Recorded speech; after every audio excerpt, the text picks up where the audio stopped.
Chapter 1. There was a crooked man, and he went a crooked mile. He found a crooked sixpence beside a crooked stile. He caught a crooked cat, which caught a crooked mouse, and they all lived together in a little crooked house. I first met Sophia Leonides in Egypt towards the end of World War II.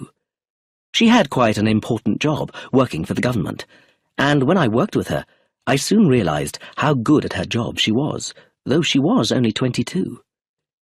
As well as being very good-looking, Sophia had a clear mind and a delightful sense of humor. We became friends. She was easy to talk to, and we enjoyed our dinners and dances together very much. But it wasn't until I was ordered to go to East Asia at the end of the war in Europe that I realized I loved Sophia and wanted to marry her. We were having dinner together when I realized this. It wasn't a surprise. I think I'd known for a long time that I loved her. I looked at Sophia and liked everything I saw. She had dark hair and bright blue eyes, a small chin and a straight nose. She looked very English. Then, suddenly, I wondered if she really was as English as she looked. After all, her surname didn't sound English. Although we'd talked about many things, Sophia had never mentioned her home or her family. I didn't know anything about her background. Sophia asked me what I was thinking about. You, I replied truthfully. I may not see you for a few years, Sophia, but when I get back to England, I'm going to ask you to marry me. She sat there calmly. I'm not going to ask you now, I continued, because you might say no, and I'd be very unhappy. And if you say yes, I don't want to be engaged for years, or get married now and then leave you straight away. I want you to go home free and independent and decide what you really want. But I wanted to let you know how I feel. But you don't want to be too romantic, murmured Sophia. Darling, don't you understand? I've tried not to say I love you. She stopped me. I do understand, Charles, and I like your funny way of doing things. You can come and see me when you get back, if you still want to. Of course I'll want to, I interrupted. You don't know that, said Sophia. You don't know much about me, do you? No, I admitted. I don't even know where in England you live. I live just outside London, at a place called Swinley Dean, she said, in a little crooked house. I must have looked surprised, because she explained why she had used the last line of a nursery rhyme. My family, she said, and they all lived together in a little crooked house. That's us, and though the house isn't really little, it's definitely crooked. So, do you have a large family? I asked. One brother, one sister, a mother, a father, an uncle, an aunt by marriage, a grandfather, a great-aunt, and a step-grandmother. My goodness, I exclaimed in surprise. Of course, we don't normally all live together, Sophia laughed. It was because of the war. With the bombing, it was too dangerous to stay in London. But my grandfather takes care of us. He's over 80 and very small, but he's so alive that, compared to him, everybody else seems rather boring. He sounds interesting, I said. He is interesting. He's from Greece, and his name is Aristide Leonides.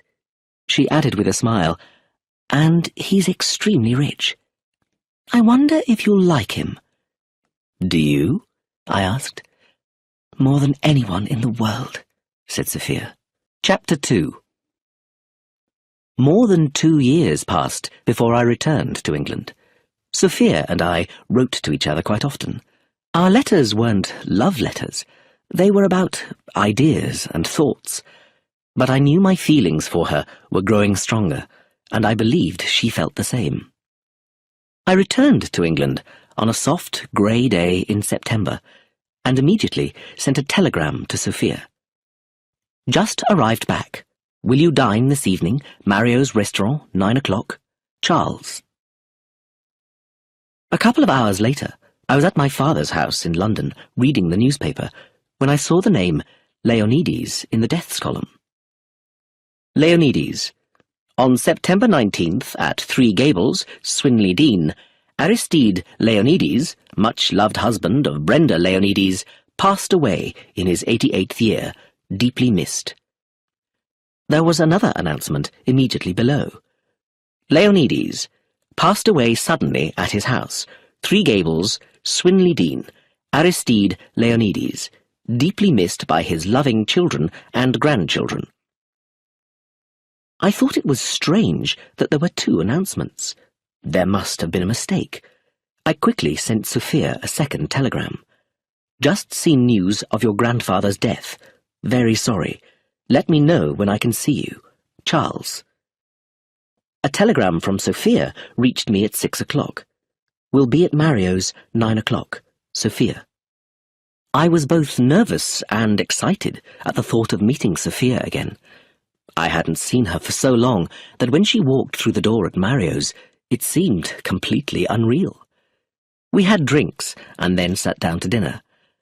I said I was sorry about her grandfather, and we talked rather fast and were awkward with each other. It wasn't just because we hadn't seen each other for such a long time. I felt there was something definitely wrong with Sophia herself. Didn't she love me anymore? Had she met someone else? Somehow, I didn't think that was the problem. I didn't know what was wrong. Then suddenly, as the waiter brought us our coffee, everything went back to normal. Sophia and I were together again, and it felt as if we had never been apart. Sophia, I said.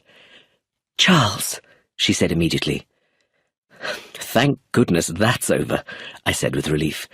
What was the matter with us? It was probably my fault, said Sophia. I was stupid, but it's all right now. We smiled at each other. Darling, I said, how soon will you marry me? Her smile disappeared. The problem, whatever it was back. I don't know, she said. I'm not sure, Charles, that I can ever marry you. Because of my grandfather's death. Your grandfather's death? But what difference does that make? Because I don't think he just died, Charles. I think he may have been killed. I stared at her. But what a very strange idea. Why do you think that? It was the doctor. He wouldn't sign a death certificate, and the police need to investigate officially why he died. They clearly suspect that something is wrong. I didn't argue with her. Sophia was very intelligent, so I was sure she was right. But even if something is wrong, I said, how does that affect you and me? You work for the government. It might affect your job. No, please, don't say anything. I know it doesn't matter to you, but it matters to me. I'm very proud. I want our marriage to be a good thing for both of us, and it may be all right, so long as the right person killed him. What do you mean by the right person, Sophia? I know that's a horrible thing to say, but I'm trying to be honest. Before I could speak, she continued, I'm not going to say any more, Charles. I've probably said too much already. But we can't make any plans until we know why my grandfather died. At least tell me about it. She shook her head. No, Charles, I don't want to tell you what I think. Instead, I want you to see me, and my family, for yourself, from the outside. And how will I do that?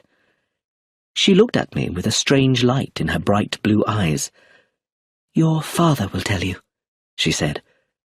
I had told Sophia that my father was Assistant Commissioner of Scotland Yard, the London police headquarters. I suddenly felt cold.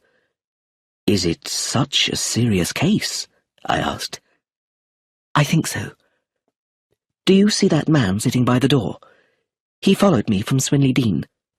I shouldn't have left the house, but I wanted to see you, so I climbed out of the window. Darling! Well, never mind. We're here, together. She paused and then added, and there's no doubt that we love each other. No doubt at all, I said. You and I have survived a world war, Sophia, so we can survive the sudden death of one old man. He probably just died of old age. If you knew my grandfather, said Sophia, you would be surprised that he died of anything. Chapter 3. I had always been interested in my father's police work. He was often in charge of important police investigations, but now that interest was personal. My father had been out when I first arrived home, but this time, when I returned from seeing Sophia, he was sitting at his desk. He jumped up when I came in.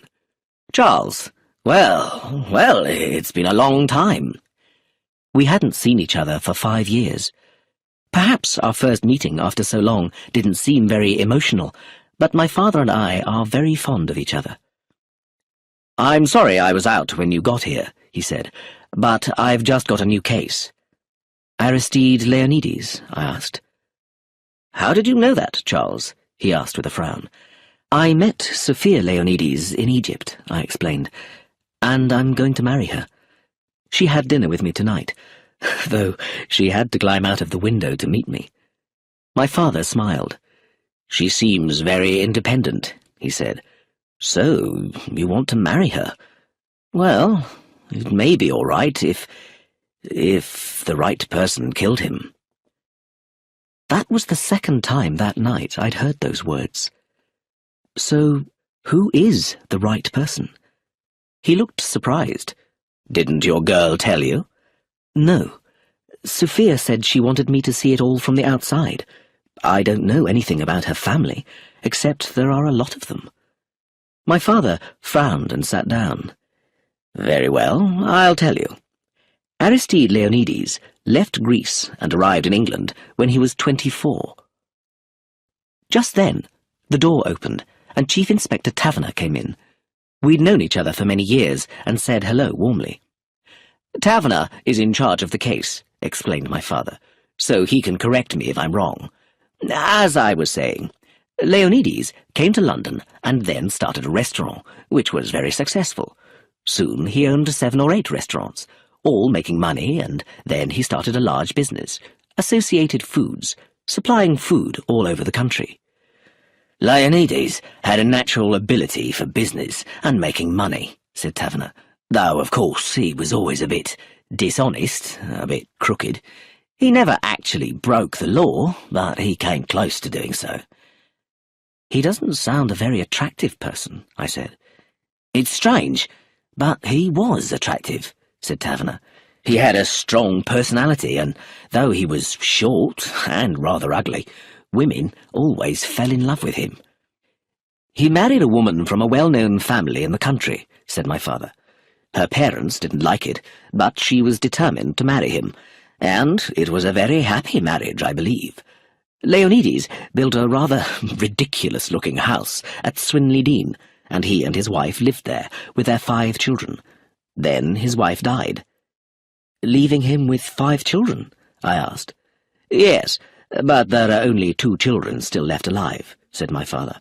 Roger, the eldest son, who's married but has no children, and Philip, who married an actress and has 3 children, Sophia, Eustace, and Josephine. And now they all live together at the same house, 3 Gables, I said. That's right. Roger moved there after his house was bombed in the war, and Philip and his family have lived there for a few years. And there's an old aunt, Miss Edith de Haviland, sister of the first Mrs. Leonides. She always hated Aristide Leonides, but when her sister died, she came to look after the children. Well, that's a big family, I said.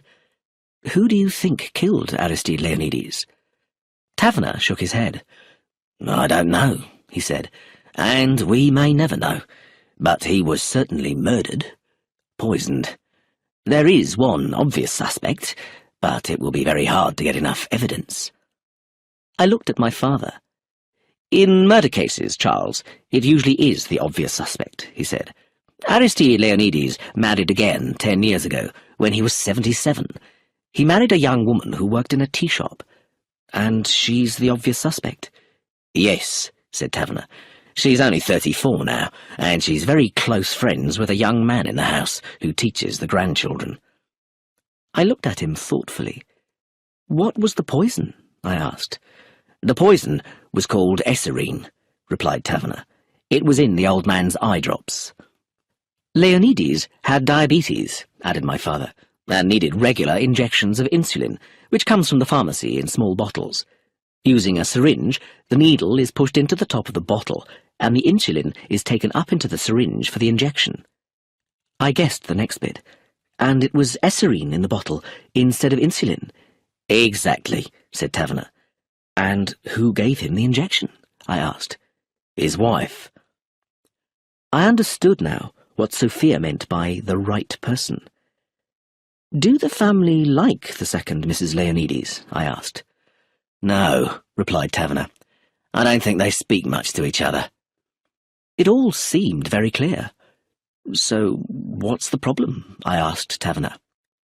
If Mrs. Leonides did do it, why didn't she change the bottle afterwards, so it was a real bottle of insulin? It would have been easy. There were plenty of bottles around. If she'd done that, I don't think that the doctor would have noticed anything wrong. Not much is known about esserine poisoning. The doctor only realised it was esserine because he checked the bottle in case the insulin was the wrong strength. So, I said thoughtfully, Mrs. Leonides was either very stupid or very clever. Perhaps she hopes you'll think that nobody could be that stupid. Are there any other suspects? Anyone in the house could have done it, said my father quietly. There was plenty of insulin in the bathroom cupboard where anyone could take it. Someone could easily put esserine in one of the bottles, knowing it would be used at some time in the future. Does anyone have a strong motive? My father sighed. Aristide Leonides was extremely rich, he said, and though he gave his family plenty of money, perhaps one of them wanted more. So you think it was his wife? I said. Does her young man have any money? Lawrence Brown, the teacher. No, he's very poor. What do you think of Mrs. Leonides? I asked Taverner. I don't know, he replied slowly. She's very quiet. You don't know what she's thinking, and I imagine she likes an easy life. She reminds me of a big lazy cat. But we need evidence. Yes, I thought, we all wanted evidence that Mrs. Leonides had poisoned her husband, but no one was really sure that she had done it. Chapter 4. The next day, I went to the Leonides family house, Three Gables, with Chief Inspector Taverner. I didn't really have any official connection to the case, but I had once worked with the police, and my father wanted to know all about the people in the house, from the inside. This is the kind of crime that may never be solved, my father told me. Unless we can get some definite evidence, everyone in the family will always be under suspicion, including your Sophia. Why don't you ask her to help you? So, here I was in Swinley Dean. Once we had driven past the golf course, we soon came to the front of the house. It was incredible. The house should have been called 11 Gables, not 3 Gables. It looked like a traditional little country house, but one that was the size of a castle. It had lots of crooked gables and wood timbers. A little crooked house that had grown up suddenly, like a mushroom in the night. It was a Greek restaurant owner's idea of something English. "It looks very strange, doesn't it?" said Taverner. "It's actually one big house divided into 3 separate houses, and all of them are very luxurious." Sophia came out of the front door, surprised and not very pleased to see me. "Sophia, I've got to talk to you," I said. "Where can we go?" For a moment, I thought she was going to refuse, but then she led me across the grass and through a hedge to an untidy garden, where we sat down on a wooden seat. "Well," she said. She didn't sound very happy.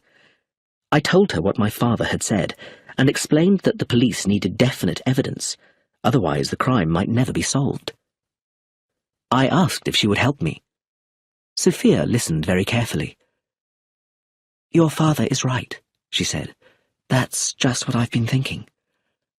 After a pause, she said quietly, "I have to know the truth. I have to know what happened to my grandfather." She sounded almost desperate. "I didn't tell you this last night, Charles, but I'm afraid." "Afraid?" I repeated. "Yes, afraid," said Sophia. "Everybody thinks that it was Brenda, grandfather's wife. I can say Brenda probably did it, but I don't really think she did. I don't think she would take such a big risk." "What about the young teacher, Lawrence Brown?" "Lawrence wouldn't have the courage," said Sophia. "Of course, I could be wrong, but Brenda—" She shook her head. "Brenda likes sitting around, eating sweets and having nice clothes and jewellery, and reading cheap novels and going to the cinema. And I know he was 87, but my grandfather did make Brenda feel that she was an exciting and romantic person." But what Sophia had said earlier disturbed me. "Why did you say that you were afraid?" I asked. Sophia shivered. "Because it's true," she said in a quiet voice. "I am afraid. We're a very strange family. We are all ruthless in different ways. That's what's so disturbing." My face must have shown that I didn't understand, because Sophia continued. "I'll try and explain. In Greece, grandfather once stabbed 2 men in a fight. He told me about it in quite a relaxed way, as if it wasn't important. That's one kind of ruthlessness. And then there was my grandmother. I don't really remember her, but I've heard a lot about her. I think she was ruthless in a different way. She was always so sure that she knew the right thing to do, even in matters of life and death." "That sounds a bit unlikely," I said doubtfully. "Yes, perhaps. But I'm always rather afraid of people like that," said Sophia. "And then there's my own mother, who's an actress. She's a darling, but she only sees how things affect her. She doesn't think of anyone else. That's rather frightening sometimes. And Clemency, Uncle Roger's wife, she's a scientist. She's ruthless too, in a cold, unemotional way. Uncle Roger's the exact opposite. He's the kindest and most lovable person in the world, but he's got an extremely bad temper. Things make him so angry that he hardly knows what he's doing. And there's Father." Sophia paused. "Father," she said slowly, "is almost too well controlled. You never know what he's thinking. He never shows any emotion at all. It worries me a little." "My dear Sophia," I said, "you're getting very worried about nothing. What you're really saying is that perhaps everybody is capable of murder." "I suppose that's true," said Sophia. "Even me." "Not you." "Oh, yes, Charles. Even me. I suppose I could murder someone, but only for something really important." I smiled, and so did Sophia. "Perhaps I'm being stupid," she said, "but we have to find out the truth about grandfather's death. We have to. If only it really was Brenda who killed him." Suddenly, I felt rather sorry for Brenda Leonides. Chapter 5. Just then, we saw someone walking along the path towards us. "Aunt Edith," said Sophia as we stood up, "this is Charles Hayward.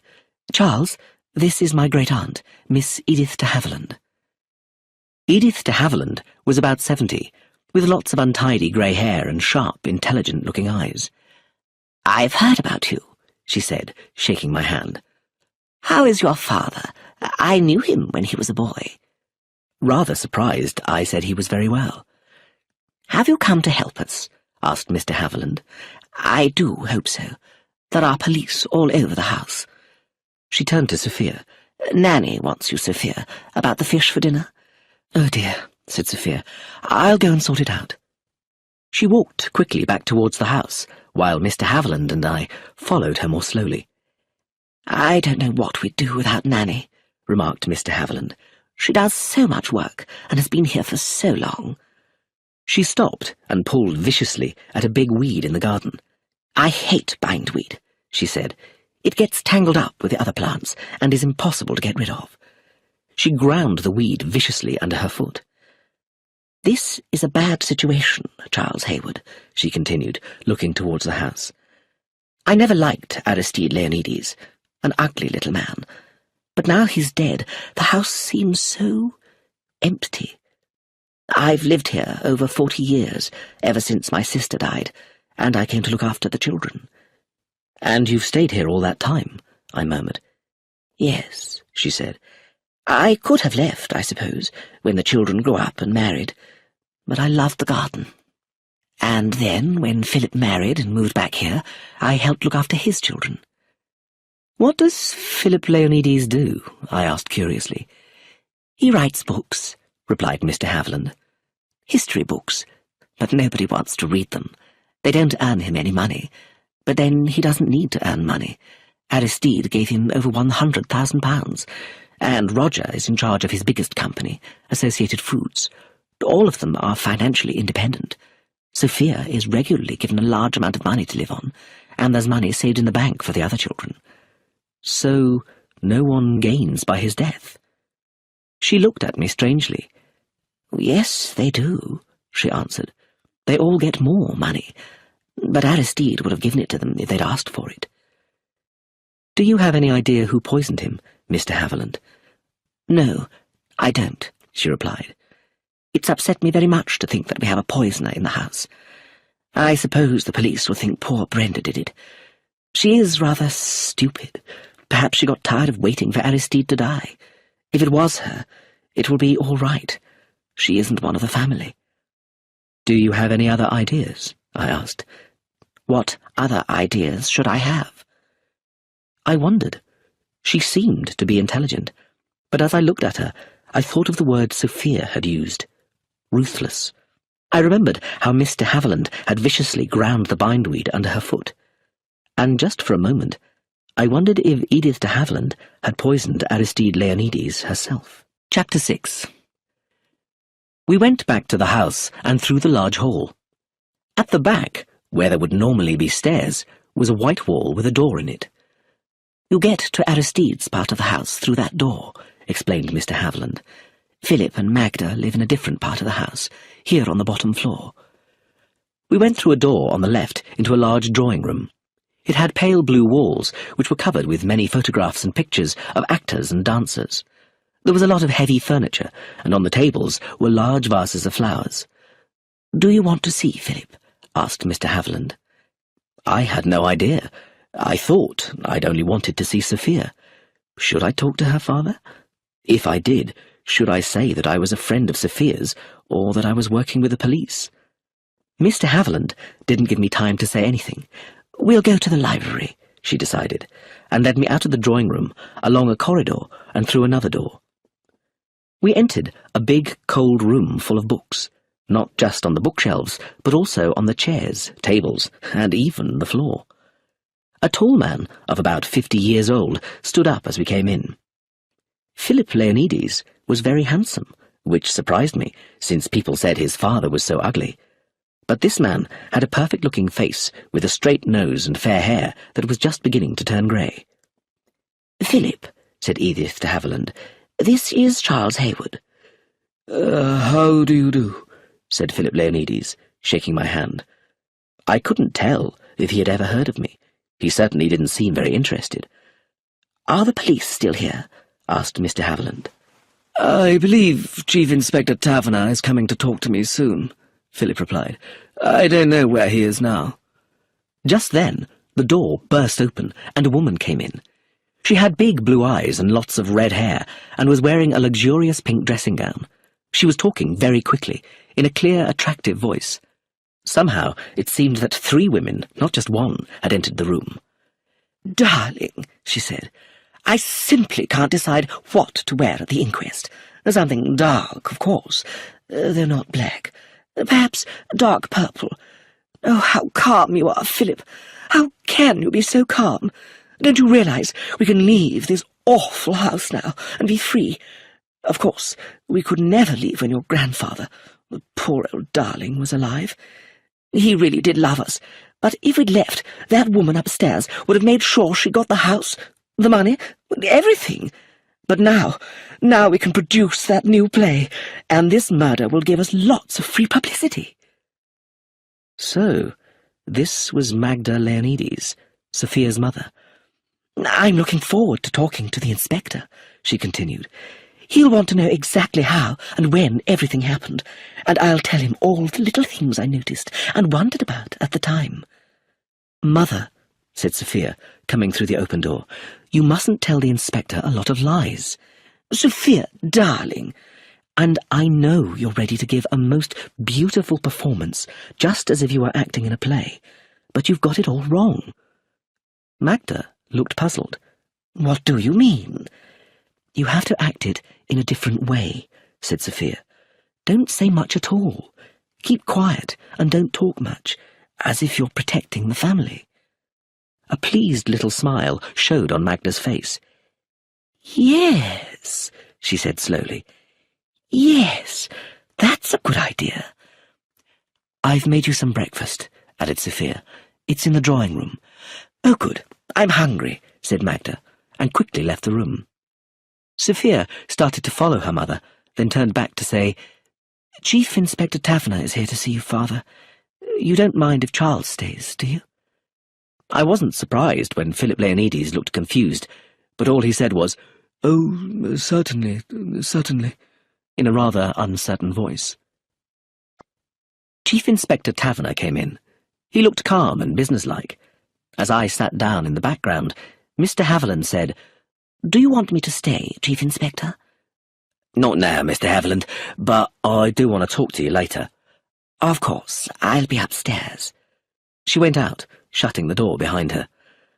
I won't disturb you for long, said Taverner, but I can now confirm that your father did not die a natural death. He was poisoned by a drug called esserine. Philip did not show any emotion. He must have taken the poison by accident, he said. My father was nearly 90, and he couldn't see very well. So you think your father put the contents of his eye drop bottle into an insulin bottle, said Taverner. Does that seem likely? Philip did not reply. His face still showed no emotion. We have found the empty eye drop bottle, continued the Chief Inspector. There were no fingerprints on it, which is strange. Your father's fingerprints at least should have been there. Now, Mr. Leonides, he continued, can you tell me what you were doing on the day of your father's death? Certainly, replied Philip. I was here, in this room, all day, except when I went to eat, of course. Did you see your father at all? I said good morning to him after breakfast. Were you alone with him then? My stepmother, Brenda, was in the room. Is your father's part of the house completely separate from yours? Continued Taverner. Yes. The only way to get to it is through the door in the hall. Is that door usually locked? No, never, replied Philip. So anyone could go freely between the different parts of the house? Yes, that's true. How did you first hear of your father's death? Asked the inspector. My brother Roger, he lives on the floor above, came rushing down to tell me that my father couldn't breathe and seemed very ill. What did you do? I telephoned the doctor, but he was out, so I left an urgent message. Then I went upstairs. My father was clearly very ill, and he died before the doctor came. There was no emotion in Philip's voice. It was a simple statement of fact. Where was the rest of your family? My wife, Magda, was in London, but came home soon afterwards. Sophia was also out, I believe, but my two younger children, Eustace and Josephine, were at home. And I'm afraid I have to ask you, said Taverner, how your father's death affects your financial position. My father made us financially independent many years ago, Philip replied. He gave my brother Roger his largest company, Associated Foods, and gave me about £150,000. My father didn't keep much money for himself, but now he has made even more money than he had before." For the first time, Philip smiled slightly. "So, you and your brother don't live in this house because of financial problems?" asked Taverner. "Certainly not. It's just easier for both of us, and my father liked us to live here. I was very fond of my father," added Philip. "I came to Three Gables with my family in 1937, and my brother Roger came in 1943, when his house in London was bombed." "I see," said Taverner. "And now, Mr. Leonides, can you tell me anything about your father's will and how he has left his money?" "My father was not a secretive man," said Philip. "He held a meeting with all his family, and his lawyer, Mr. Gateskill, to tell us about his will. My stepmother Brenda was left £100,000, and the rest of his property was divided into 3 parts, one for me, one for my brother Roger, and the other was kept in the bank for his 3 grandchildren. I mean, my children, Sophia, Eustace, and Josephine." "Did your father leave anything to the servants?" "No," answered Philip. "Instead, their pay increased each year they stayed in his service." "And so you yourself don't need any more money, Mr. Leonides?" "I have enough money, Chief Inspector," said Philip coldly, "and if I needed more, my father would have given it to me. I had no financial reason to want my father dead." "I'm sorry for asking," said Taverner, "but I need to know all the facts. And now I have to ask you some rather personal questions about the relationship between your father and his wife. Were they happy together?" "Yes, as far as I know," said Philip. "Did you approve of your father's second marriage?" "My approval was not asked," Philip said, "but I thought the marriage was unwise." "It must have been quite a shock to you," said the inspector. Philip did not reply. "Did you get on well with Mrs. Leonides?" Taverner continued. "Yes," answered Philip, "though I don't see her very often." "What can you tell me about Mr. Lawrence Brown, your children's teacher?" "Not very much," Philip said. "My father employed him. His references were good, and he is a good enough teacher." "He lives in your father's part of the house, not here?" "There was more room there." "Have you ever noticed any signs of a close relationship between Lawrence Brown and your stepmother?" was Taverner's final question. "No, I have not," Philip replied. Chief Inspector Taverner got up. "Thank you very much for your help, Mr. Leonides." I followed him out of the room. "My goodness, Charles," said Taverner, as we stood in the corridor. "He's a cold man." Chapter 7. "And now, let's talk to his wife, Magda, the actress," said Taverner. "The name she uses on stage is Magda West." "I've heard her name," I said. "Is she a good actress?" "She has starred once or twice in the big London theatres," said Taverner, "but she's never become famous, perhaps because she doesn't need to earn her living. If she wants to play a certain part, she sometimes finances the whole play herself." Sophia came out of the drawing-room. "My mother isn't here, Chief Inspector." I followed Taverner into the big drawing-room. For a moment, I didn't recognize the woman who sat on the sofa. She was so different from the emotional woman in the luxurious pink dressing gown I had seen earlier. Magda's red hair was now arranged in an old-fashioned style on the top of her head, and she wore a neat grey coat and skirt and a pale shirt. "Please sit down, Inspector," she said in a calm, quiet voice. "How can I help you?" "Thank you," said Taverner. "Can I ask where you were at the time of your father-in-law's death?" "I was driving home from London," Magda said. "I'd had lunch with a friend and then gone shopping. When I got here, everything was in confusion. My father-in-law had become ill and was dead." Her voice shook just a little. "Were you fond of your father-in-law?" asked the inspector. "We were all fond of him," replied Magda. "He was very good to us." "Do you get on well with Mrs. Leonides?" "We don't see very much of Brenda. We don't have much in common." Was Mrs. Leonides happy with her husband? "Oh, I think so," replied Magda quietly. She's very friendly with Lawrence Brown, I believe. Magda's body became stiff, and she looked sadly at Taverner. "Brenda," she said with dignity, "is friendly to everyone." Do you like Lawrence Brown? "He's very quiet. You don't really notice he's there." Taverner tried to shock her. Do you think Brenda Leonides and Lawrence Brown were having a love affair? Magda stood up theatrically as if she was on stage. "I have no idea, Inspector," she said, "and that is not a question you should ask me. Brenda was my father-in-law's wife." I felt like clapping her performance. Taverner also stood up. Thank you, Mrs. Leonides, he said. I followed Taverner out to the door to the stairs. I'm just going up to see Roger, the elder brother, he explained. Can you help me, Taverner? I said. If anyone asks me what I'm doing here, what should I say? Taverner smiled. Has anyone asked you? Well, no, I admitted. If no one has asked you, then don't explain or say anything, he said simply. Everyone is too worried to ask you questions. He continued. This door isn't locked. None of them are in this house. You realise, of course, that all my questions about who was in the house that day don't matter at all. Then why ask? I said. Because I want to hear them talk, Taverner said. I might learn something. Everybody in the house had the means and the opportunity to kill the old man. What I want is a motive. He knocked on the door at the top of the stairs. It was opened by a big, tall man with strong shoulders, dark hair, and an ugly but pleasant face. You must be Chief Inspector Taverner, he said. I'm Roger Leonides. Do come into the sitting room.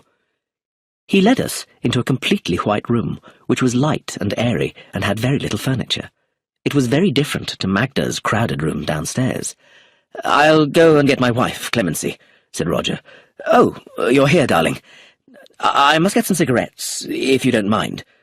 He bumped into a table and went clumsily out of the room. I looked at Clemency Leonides. She was about 50, with short grey hair that suited her intelligent and sensitive face. Her eyes were grey, and she wore a simple red wool dress that fitted her slim figure perfectly. She had a strong personality, and I understood at once why Sophia had said she was ruthless. The room was cold, and I shivered a little. Please sit down, Chief Inspector, said Clemency, in a quiet voice. Is there any news? Your father-in-law died of esserine poisoning, replied Taverner. It was definitely murder. This will upset my husband very much, said Clemency. He's a very emotional person, and he loved his father dearly. Did you get on well with your father-in-law, Mrs. Leonides? I got on quite well with him, she said quietly, but I didn't like him very much. I didn't like the way he did business. What about Brenda Leonides? Do you think she was having a love affair with Lawrence Brown? I don't think so, said Clemency, but I don't really know. She didn't sound at all interested. Roger Leonides came hurrying back. Well, Chief Inspector, is there any news? Your father died of esserine poisoning, explained Taverner. My God! Exclaimed Roger. So that woman murdered him. She couldn't wait for him to die. Why do you think that? Taverner asked. Who else could it be? Said Roger, walking quickly up and down the room, pulling his hair. I've never trusted Brenda. Never liked her. None of us did. Why did father marry her? At his age, it was madness. Madness! My father was an amazing man, Chief Inspector. He did everything for me, and I failed him. He sat down heavily. Now, Roger, please don't get upset, said his wife quietly. Chief Inspector Taverner wants our help. I'd like to strangle that woman with my own hands, said Roger angrily. Yes, I'd strangle her if she were here. He was shaking with anger. Roger, said Clemency sharply. Sorry, dearest, said Roger, calming down. "I do apologise. Please excuse me," he said to us, and went out of the room again. "He wouldn't really hurt anyone," said Clemency with a slight smile. Taverner politely began to ask his routine questions, which Clemency Leonides answered clearly.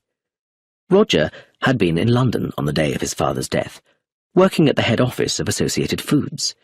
He had returned in the afternoon and had spent some time with his father. She herself had been at work in London and had returned to the house just before 6 o'clock. "Did you see your father-in-law on the day of his death?" asked Taverner. "No," replied Clemency. "I saw him the day before, after dinner, but not on the day he died. I did go to his part of the house to get something for Roger, but I didn't disturb the old man." "When did you hear that he was ill?" "Brenda came rushing over, just after 6:30. I knew that these questions weren't important, but they gave Inspector Taverner the chance to look closely at the woman who answered them. Then Taverner asked if he could look round their part of the house. Clemency was surprised, but showed us the plain, simple rooms, which were all very tidy and neat. Then she opened another door, saying, "Roger will be in here. It's his own special room." "Come in," said Roger, as his wife left us. His room was very different to those in the rest of the house.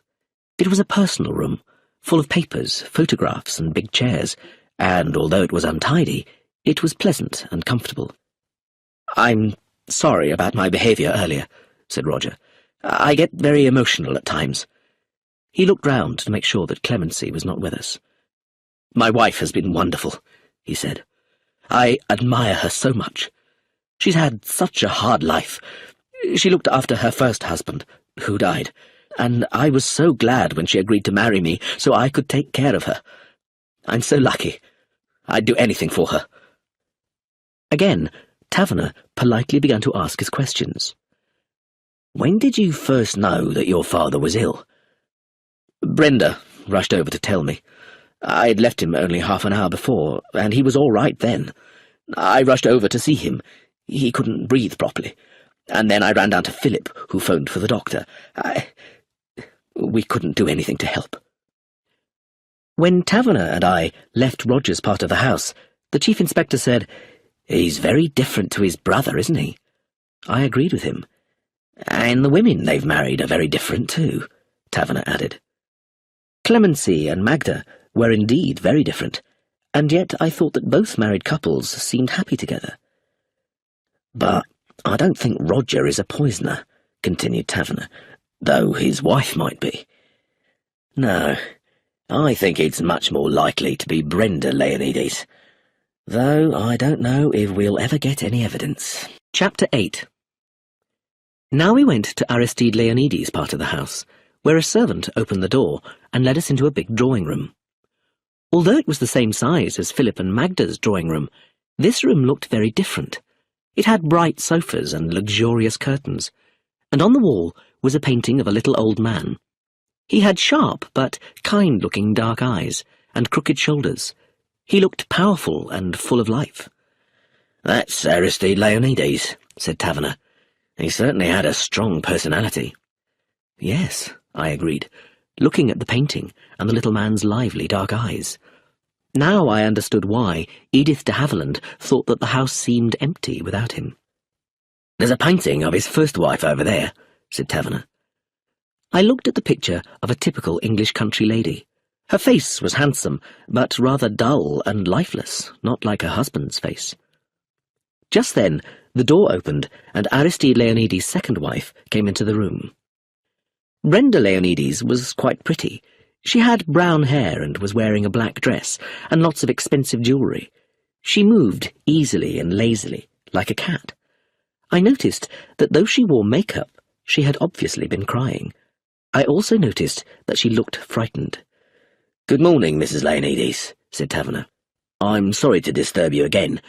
You do understand, don't you, that you can have your lawyer here if you want?" I wondered if she understood what these words meant. Apparently not.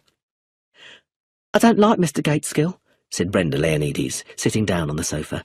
"I don't want him here." "We'll start then," said Taverner. "Have you found out anything?" she asked, her hands twisting nervously. "Yes," said Taverner. "Your husband definitely died from esserine poisoning." "You mean those eye drops killed him?" "That's right. You injected Mr. Leonides with esserine, not insulin." "But I didn't know that!" exclaimed Brenda. "I didn't have anything to do with it." "Then somebody must have deliberately replaced the insulin with the eye drops." "It must have been an accident, or one of the servants," said Brenda. "We've interviewed the servants," said Taverner, "and we don't suspect any of them. Have you any other ideas, Mrs. Leonides?" She stared at him. "I've no idea at all," she said. "You said you were at the cinema that afternoon." "Yes, I came in at 6:30. I gave my husband his injection, as usual, and then he became ill. I was terrified. I rushed to find Roger. I've told you all this before."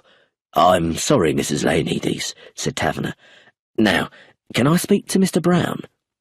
"Sir Lawrence? Why? He doesn't know anything about it." "I still want to speak to him." She stared at the Chief Inspector suspiciously. "Lawrence is in the schoolroom, teaching Eustace." Taverner and I left the room and walked down the corridor to a large room overlooking the garden. Inside, a fair-haired young man of about 30 was sitting at a table with a handsome, dark boy of 16. They looked up as we came in. Sophia's brother Eustace looked at me, while Lawrence Brown stared at Chief Inspector Taverner. "Oh, good morning, Inspector," he said, looking very frightened. "Good morning." Taverner was abrupt. "Can I have a word with you?" "Yes, of course," said Lawrence Brown. Eustace stood up. "Do you want me to go away?" he said. His voice was pleasant, but slightly arrogant.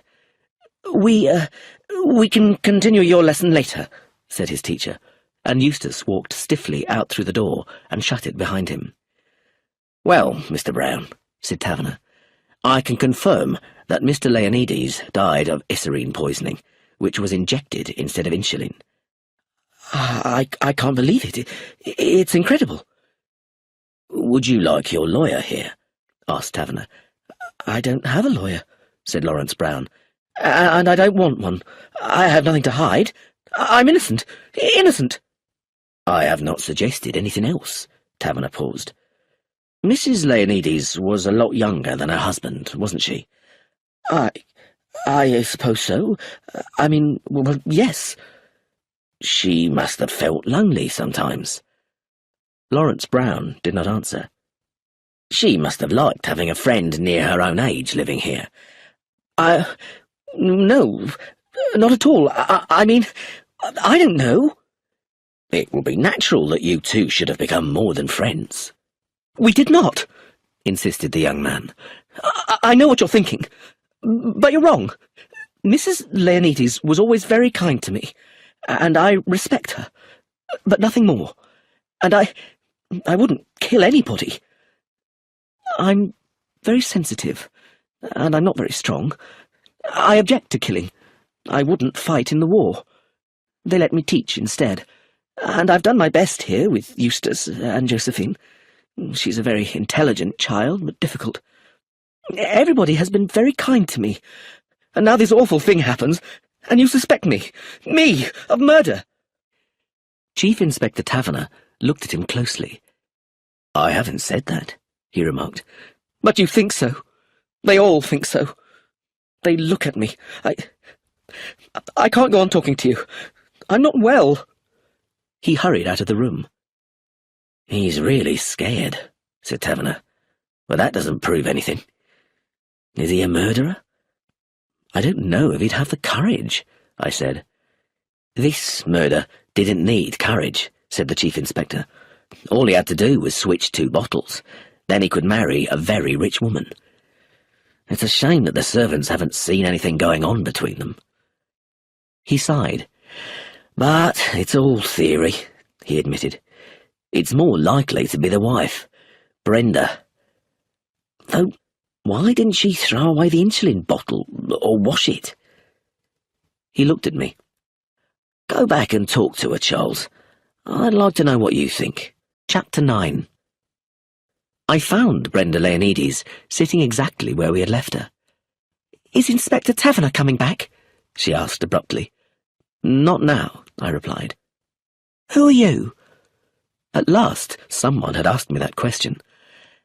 I'm with the police, I said, but I'm also a friend of the family. The family? I hate them all. Brenda looked frightened and angry.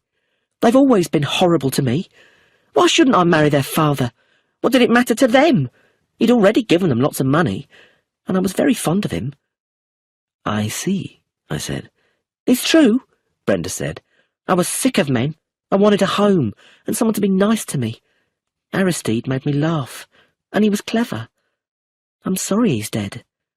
She sat back on the sofa. I've been safe and happy here, she said. Aristide gave me lovely things. She looked at the expensive ring on her hand with a satisfied smile. And I was very nice to him. Do you know how we met? Brenda didn't wait for me to answer. I was working in a tea shop and brought him his lunch. I was crying, and he asked me to sit down. I said I couldn't. I'd lose my job. No, you won't, he said. I own this place. He was a little old man, but he had power. I told him what was wrong. I was a respectable girl, but I was in trouble. I was going to have a baby. She looked at me. Aristide was wonderful, she said. We were married at once. Then I found out he was very rich. It was like a fairy story. Brenda smiled lazily like a cat. And I'd made a mistake. I wasn't pregnant. I was a good wife to Aristide and made him happy. But his family, they were always there, living on his money. They were horrible to me. Roger hates me, and Philip never speaks to me. And now they think I murdered their father. But I didn't. I felt very sorry for her. She was alone and helpless, and all the Leonides family wanted to believe she was a murderer. And if they don't think that I did it, they think that Lawrence did, Brenda continued. He's so sensitive, and I've just tried to be kind to him. He has to teach those horrible children. Eustace is always rude to him. He's been ill, you know, and can't go back to school yet. But that's no reason to be rude. And Josephine? Well, sometimes I think there's something wrong with Josephine. She likes to sneak and spy on people. I didn't really want to hear about the children just now. What chance do Lawrence and I have against the rest of the family? Brenda asked me. It could have been one of them who killed Aristide. They don't seem to have a motive, I said. But I don't have a motive, Brenda said, and nor does Lawrence. They might think, I said uncomfortably, that you and Lawrence are in love with each other and want to get married. She sat up straight. That's a wicked thing to say, and it's not true. I've been nice to Lawrence, but we're just friends, that's all. You do believe me, don't you? I did believe her. I believed that she and Lawrence were just friends, though, of course, it was possible that she was in love with him without knowing it. I was thinking about all this when I went downstairs to find Sophia, who was helping Nanny with lunch. She led me into the empty drawing room. Well, she said, what did you think of Brenda? I felt sorry for her. Sophia looked amused. I see, she said. Yes, Brenda does seem to get on well with men. I was annoyed. I can see her point of view, that's all, I said. Has anyone in your family ever been nice to her? No, we haven't been nice to her, said Sophia. Why should we be? You've seen Brenda's point of view. Now see things from my side. I don't like the kind of woman who pretends she's going to have a baby so she can marry a rich old man. Was she pretending about the baby? I asked. I don't know, but I think so, said Sophia. But she didn't fool Grandfather. He knew what he was doing, and he got what he wanted. From his point of view, the marriage was a complete success. Was employing Lawrence Brown as a teacher a success too? I asked ironically. Sophia frowned. Perhaps grandfather wanted to keep Brenda happy and amused by giving her a mild romance in her life with someone harmless like Lawrence. I'm sure he didn't think it would end in his own murder. And that, added Sophia, speaking with certainty, is why I don't really believe that Brenda or Lawrence did it, because grandfather would have known. That sounds very unlikely, I said doubtfully. But you didn't know grandfather, she answered. Is Lawrence very frightened? Yes, he is, I said. I don't understand how any woman could fall in love with a weak man like him. Don't you, Charles? Actually, Lawrence is very attractive, and you seemed to like Brenda very much. Don't be silly, I said. She's not even pretty. No, but she made you feel sorry for her, said Sophia. Brenda's not very pretty, and she's not very clever, but she does make trouble. She's made trouble already between you and me. Sophia, I exclaimed as she moved towards the door. Forget it, Charles. I must go to the kitchen and help Nanny with lunch. I remembered something that had puzzled me. Sophia, why do you have to do that? Why don't you have more servants in a house this size? Sometimes we do have more servants, she replied, but then Mother upsets them and they leave. Apart from Nanny, we don't have any permanent servants at the moment, so I have to help as much as I can. Sophia went off to the kitchen, and I sat down in one of the big chairs to think. Upstairs, I had seen Brenda's side of the story, and now I had seen Sophia's side. I realized that it was quite natural for Sophia and her family to dislike Brenda so much. But I saw something that they didn't see. They were rich and powerful, with a safe place in society. They didn't know what it was like to be poor and helpless. Brenda Leonides had wanted pretty things and a safe home, and in exchange she had made her old husband happy. I felt sorry for her. I could see both her side of the story and Sophia's side. But who was right? I hadn't slept well the night before, and had got up early that morning. Now, in the warm room and the comfortable chair, my body relaxed and my eyes closed, and I went to sleep. Chapter 10. I woke up so slowly that at first I didn't realize that I'd been sleeping. In front of me, I saw a human face. A round face with a big forehead, combed back hair and small black eyes. The face was attached to a small, thin body, and was looking at me closely. "Hello," said the face. "I'm Josephine." I had already guessed that this was Sophia's sister. Josephine was an ugly little girl, about 11 or 12 years old, who looked very like her grandfather. "You're Sophia's young man," said Josephine. "But why did you come here with Chief Inspector Taverner?" "He's my friend," I told her. "Is he?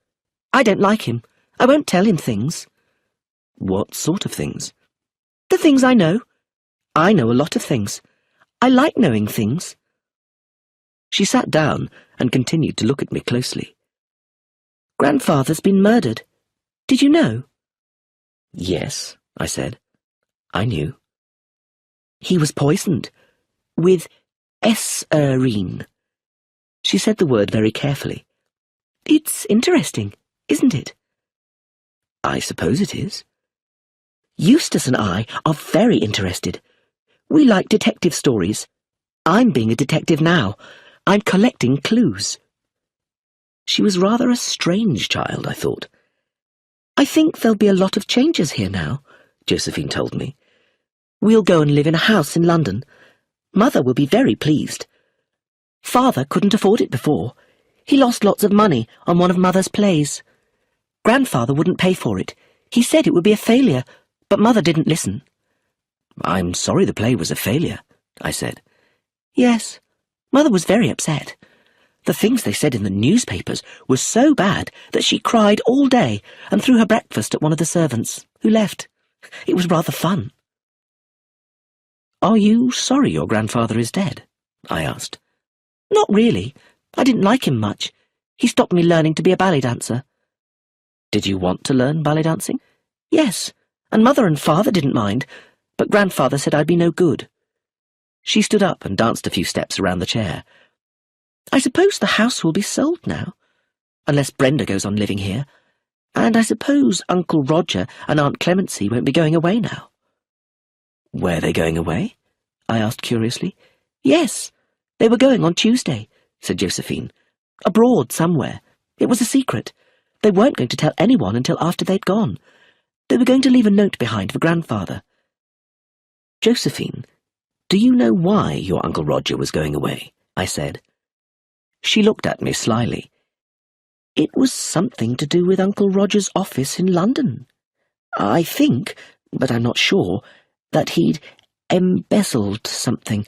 That means stealing money." "Why do you think that?" Josephine came so near that I could feel her breath on my face.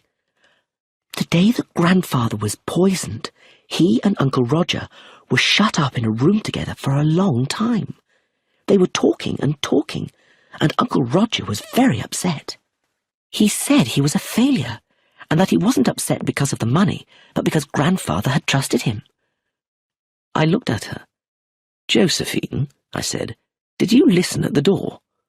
Josephine nodded her head. "Yes," she said. "You have to listen at doors if you want to find out things. I'm sure the police do. And they look in people's desks and read all their letters and find out all their secrets. But they're stupid. They don't know where to look." Josephine spoke coldly, as if she was better than the police.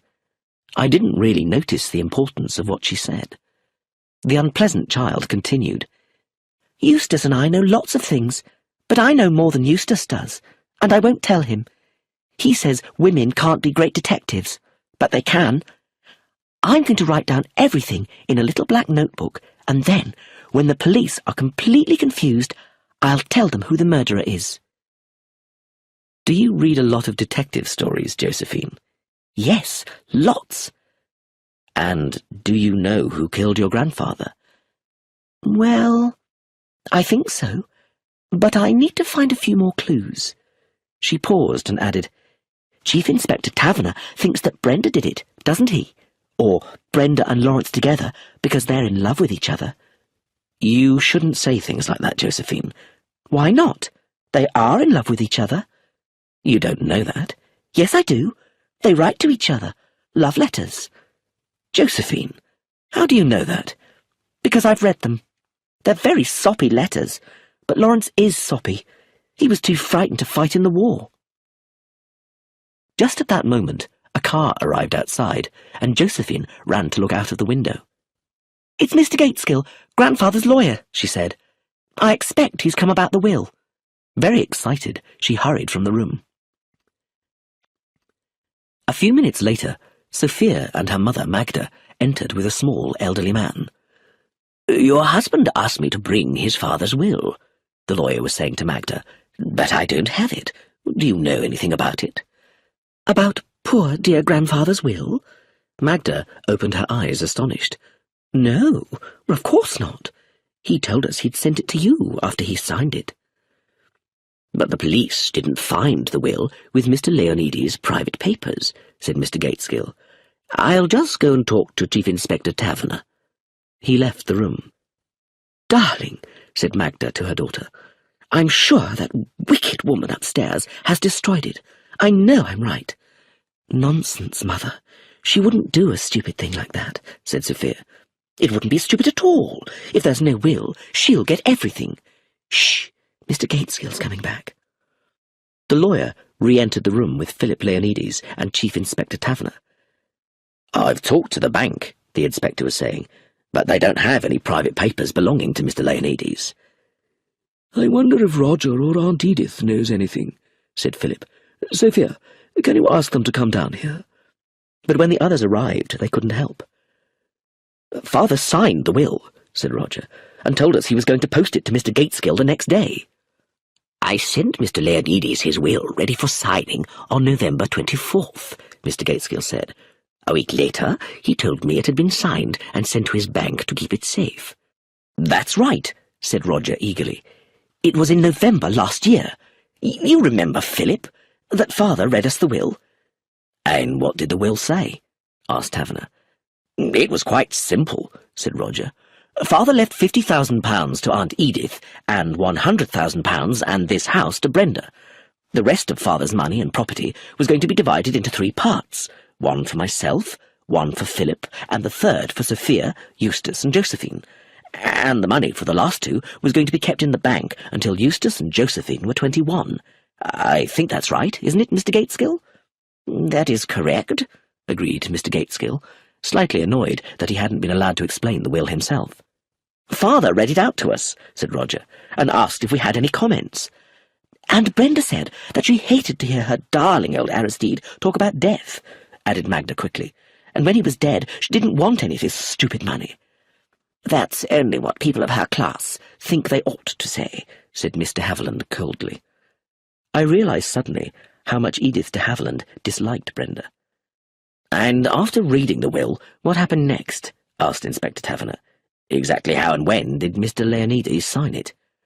Roger looked round at his wife, so it was Clemency who answered the inspector's question. "My father-in-law put the will down on his desk and asked 2 of the servants to come in," she said. "He covered the will with a piece of paper so they couldn't read it, then signed the will and asked the servants to sign their own names under his signature."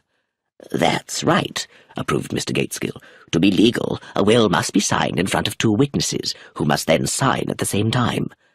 "And then what happened?" asked Taverner. "My father-in-law thanked the servants, and they went out," said Clemency. "Then he put the will in an envelope and said that he would send it to Mr. Gateskill the next day." "Do you all agree," said Chief Inspector Taverner, looking round, "that this is what happened?" There were murmurs of agreement. "You say that the will was on the desk," continued Taverner. "Were any of you near that desk?" "No, we were sitting about 5 or 6 yards away," said Clemency. "And did Mr. Leonides get up or leave the desk after reading the will and before signing it?" "No." Chief Inspector Taverner took out an envelope and gave it to Mr. Gateskill. "We found this with Mr. Leonides' private papers," he said to the lawyer. "Please have a look and tell me what it is." Mr. Gateskill looked at the contents of the envelope with astonishment. "I don't understand," he said. "This is the very same will, but it isn't signed." "Perhaps it's just a copy," suggested Roger. "No," said the lawyer. "No, it's the very same will that I prepared for Mr. Leonides to sign. There is a small mark on the paper that I noticed at the time. I swear it's the exact same will." "But that's impossible," exclaimed Philip, speaking with more excitement than I'd heard from him before. "We saw both the servants and my father sign the will. Father couldn't see very well, but he was wearing his reading glasses that evening." "Yes, I remember that too," agreed Clemency. "And nobody, you are all sure of that, went near the desk before the will was signed?" asked Taverner. "Nobody went near the desk," said Sophia, "and Grandfather sat there all the time." "Then I don't see how the will was changed," said Taverner. "Perhaps the signatures were erased or rubbed out," Roger suggested. "But we would still be able to see signs of that," said Mr. Gateskill, "and there aren't any." The family looked at one another. "We were all there," said Roger. "It just couldn't have happened." Mr. Haviland coughed. "But it did happen," she remarked. "What I'd like to know is what happens next." "It is an interesting legal problem," said Mr. Gateskill. "This will, of course, cancels all previous wills, and a large number of witnesses saw Mr. Leonides sign it." Taverner looked at his watch. "I'm afraid," he said, "I must go now." Everybody stood up, and I went quietly towards Sophia and asked if I should go too. "Yes, I think that's best," agreed Sophia. I followed Taverner out of the room and saw Josephine outside in the corridor.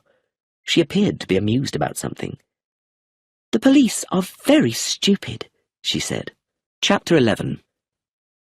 I arrived at my father's office at Scotland Yard to find Chief Inspector Taverner talking about the case. "I haven't discovered anything at all," he was explaining sadly.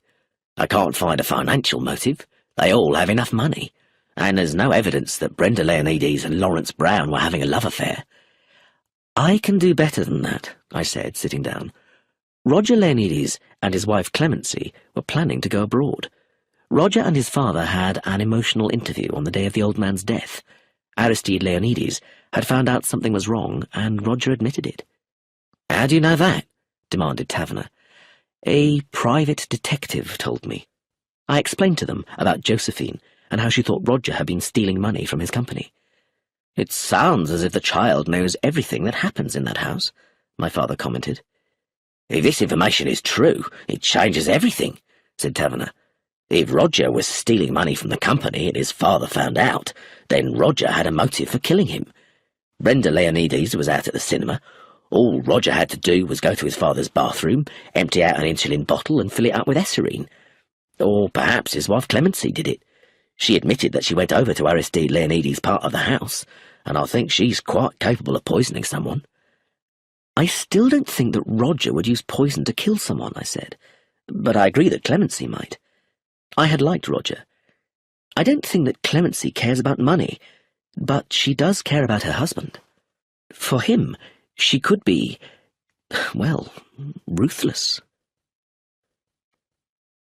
The next day, Taverner and my father had news. "Roger's company, Associated Foods, is definitely going to go bankrupt soon," reported Taverner, looking pleased and slightly excited. "It's been badly managed for years." "By Roger Leonides?" I asked. "Yes, he's in charge," said Taverner. "But we don't think he's been stealing money. He just doesn't know how to run a business properly and has made lots of bad decisions." "Roger was only in charge of such a big company because he was Aristide Leonides' son," my father remarked. "He's been stupid," added Taverner, "but he hasn't done anything against the law." "So why commit murder?" I asked. "Associated Foods needs a lot of money quickly to stop it going bankrupt," explained Taverner. "Roger inherits a lot of money now his father is dead. Though he won't get the money in time, the banks will give him credit and the company can be saved." "Why didn't Roger just ask his father for help?" I asked. "I think he did," said Taverner, "and Josephine overheard, but the old man refused to give Roger the money." I thought that Taverner was right. Aristide Leonides was a generous man, but he didn't like to waste money. He had refused to give Magda the money to produce her play. I thought it was unlikely that he would give Roger enough money, probably hundreds of thousands of pounds, to save Associated Foods. The only way for Roger to avoid financial ruin was if his father died. It was a strong motive for murder. "I've asked Roger Leonides to come here to my office," my father said. "He'll be here soon." Sure enough, Roger soon arrived, clumsily bumping into a chair as he entered the room. In fact, he was so clumsy that I couldn't imagine him putting esserine into an insulin bottle. Surely he would have dropped the poison or broken the bottle. "You wanted to see me?" said Roger eagerly. "Oh, hello, Charles. I didn't see you. Have you found something?" My father spoke coldly and officially, telling Roger about his legal rights and asking him if he wanted a lawyer. Roger looked confused. "But why am I here?" he asked. "I've told you everything I know." "You did not tell us about the conversation you had with your father on the afternoon of his death," said Taverner, "about Associated Foods." Roger sat down suddenly, holding his face in his hands. "I didn't think anybody knew about that." "You need to tell us the truth," said Taverner. "Will Associated Foods go bankrupt?" "Yes," admitted Roger. "The company can't be saved now. I wish my father had died without ever knowing about it. I feel so ashamed.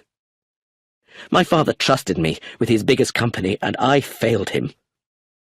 "Why did you and your wife plan to go abroad without telling anybody?" asked my father. "I didn't do anything against the law," said Roger, "but I didn't want to tell my father about it. He was so fond of me and would offer to help. But I'm no good at business or managing a company. I've been so unhappy. I just wanted to escape from it all. Clemency, she's a wonderful woman, agreed to go away with me without telling anyone, so we could live somewhere simply and quietly." "I see," said my father slowly. "So why did you change your mind and ask your father for help." Roger stared at him. "But I didn't," he exclaimed. "My father found out himself. When he asked me about it, I told him everything. The dear old man was so good and kind to me. He insisted on giving me the money to save Associated Foods and wrote to his bank straight away." "Your father agreed to help you?" asked Taverner, astonished. "Yes, I've still got the letter," said Roger. "I forgot to post it. I was so shocked and confused after Father's death." He looked in his pockets. "Here," he said, finding the letter. "Read it yourselves if you don't believe me." My father and Taverner read the letter eagerly. I read it later. Roger had told the truth. Aristide Leonides had asked his bank to give Associated Foods enough money to save the company from bankruptcy. "What did you do after your father wrote this letter?" asked Taverner. "I rushed back to my own part of the house and told Clemency what had happened and how wonderful my father had been. About half an hour later, Brenda came rushing in saying that Father was ill, just as I told you before." "So you didn't visit your father's bathroom at any time?" my father asked. "I don't think so. No, I'm sure I didn't. Why? You don't think that I—" My father stood up and managed to interrupt. "Thank you, Mr. Leonides," he said, shaking Roger's hand. "You have been very helpful, though you should have told us all this before." When Roger had left, I looked at the letter. "So Aristide Leonides was going to help Roger," said my father. "That means that Roger had no motive for murder. In fact," he paused, "if Aristide Leonides had lived a day longer, Roger and Associated Foods would have been all right. But because he died so soon, the company will now go bankrupt." "Maybe someone wanted Roger to fail," suggested Taverner. "What about the old man's will?" my father asked. "Who actually gets the money now?" Taverner sighed. "The lawyers can't tell us. There is an old will, but it was cancelled when the new will was made. But if Aristide Leonides died without a legal will, then his wife, Brenda Leonides, gets everything. She's the most likely person to have played tricks with the will, though I still have no idea how." I didn't know either.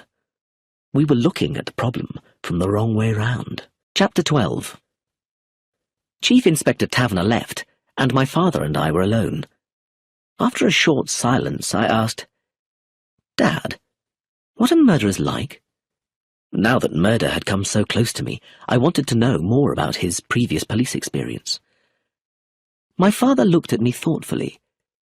"Some of them," he smiled sadly, "are very nice, ordinary people, just like Roger Leonides." I looked surprised. "Oh, yes," he continued, "murderers can be ordinary people who want something so much that they kill for it. They don't think about what happens next. And some people, although they know that murder is wrong, don't feel that it's wrong. They think that it wasn't their fault, or that their victim deserved it, and they're never really sorry for what they did." "Do you think," I asked, "that someone could kill old Leonides if they hated him? Hated him for a long time?" "It's possible, but unlikely," my father replied, looking at me curiously. "People are more likely to kill those they love than those they hate. Only people you love can make your life impossible." "But this doesn't help you, does it?" he added. "What you really want to know is how to recognize a murderer in a house full of people who seem pleasant and normal." "Yes, that's right," I admitted. My father paused to think. "The one thing that all murderers have in common," he said finally, "is that they are all vain. They are frightened of being caught, but they still want to show off about how clever they are, and a murderer wants to talk." "To talk?" "Yes, because they're very lonely," explained my father. "They can't tell anyone about what they did or how clever they are, and they will never be able to tell. So they like talking about the murder.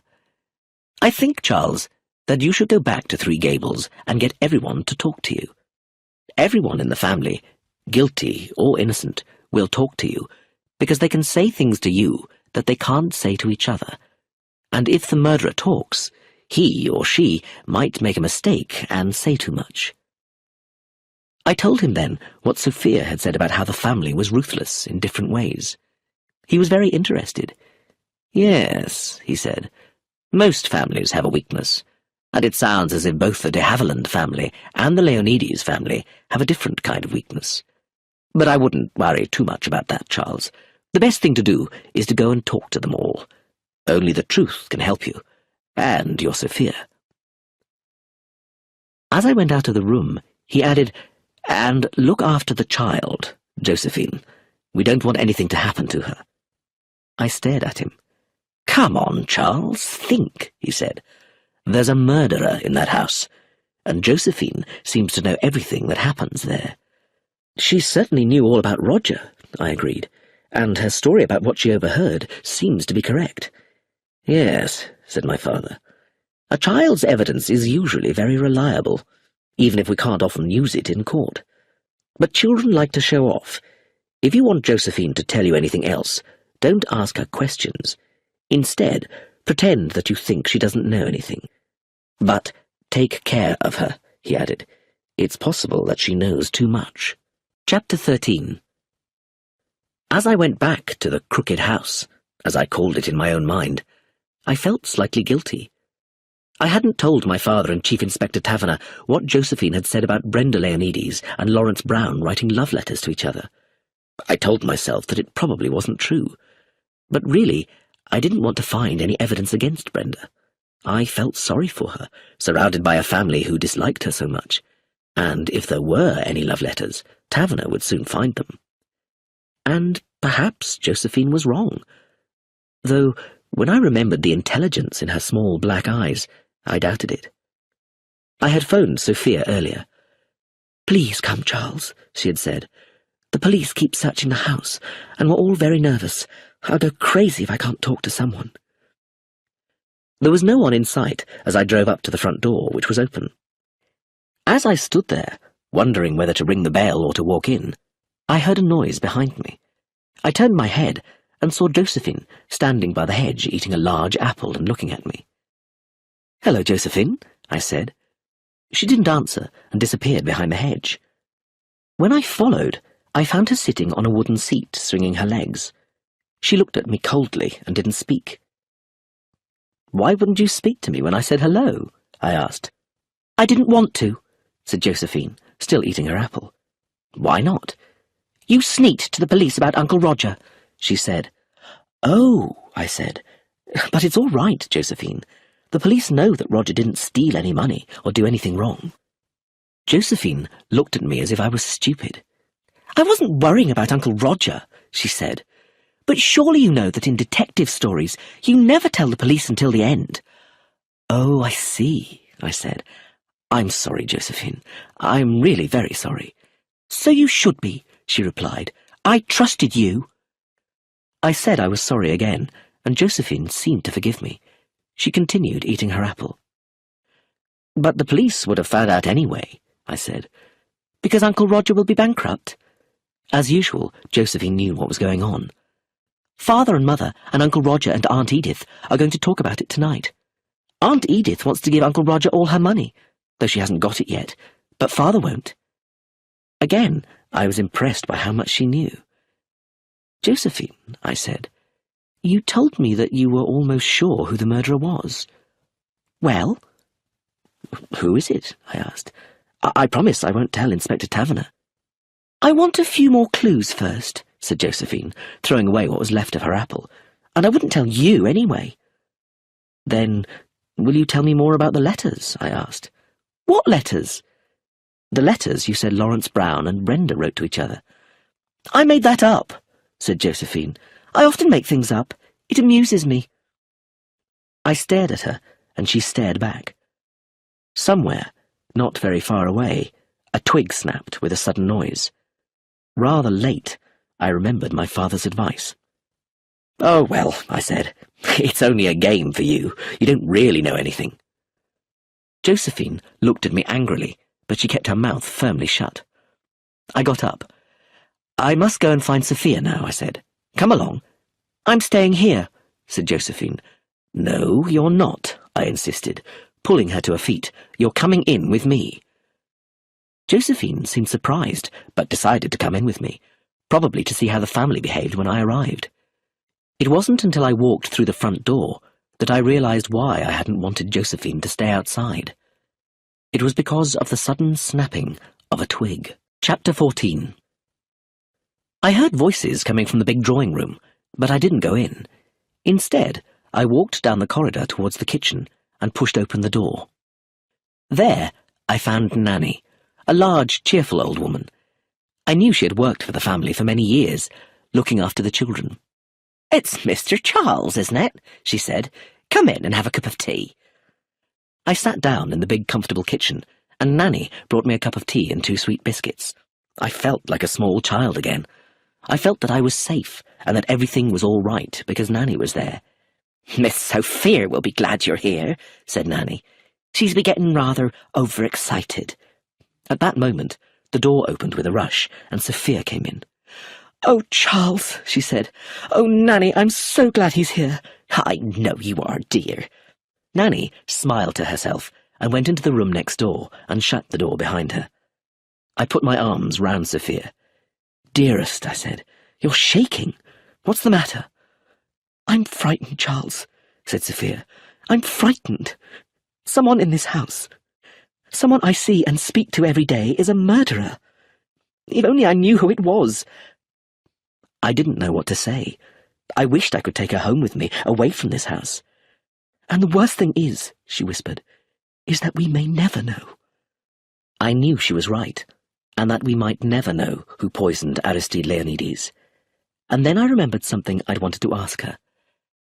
"Tell me, Sophia," I said, "how many people in this house knew about your grandfather's Esserine eye drops, and that they were poisonous if injected?" "That doesn't help, Charles," she said, "because we all knew. We were all with grandfather one day after lunch when Brenda put the Esserine drops in each of his eyes.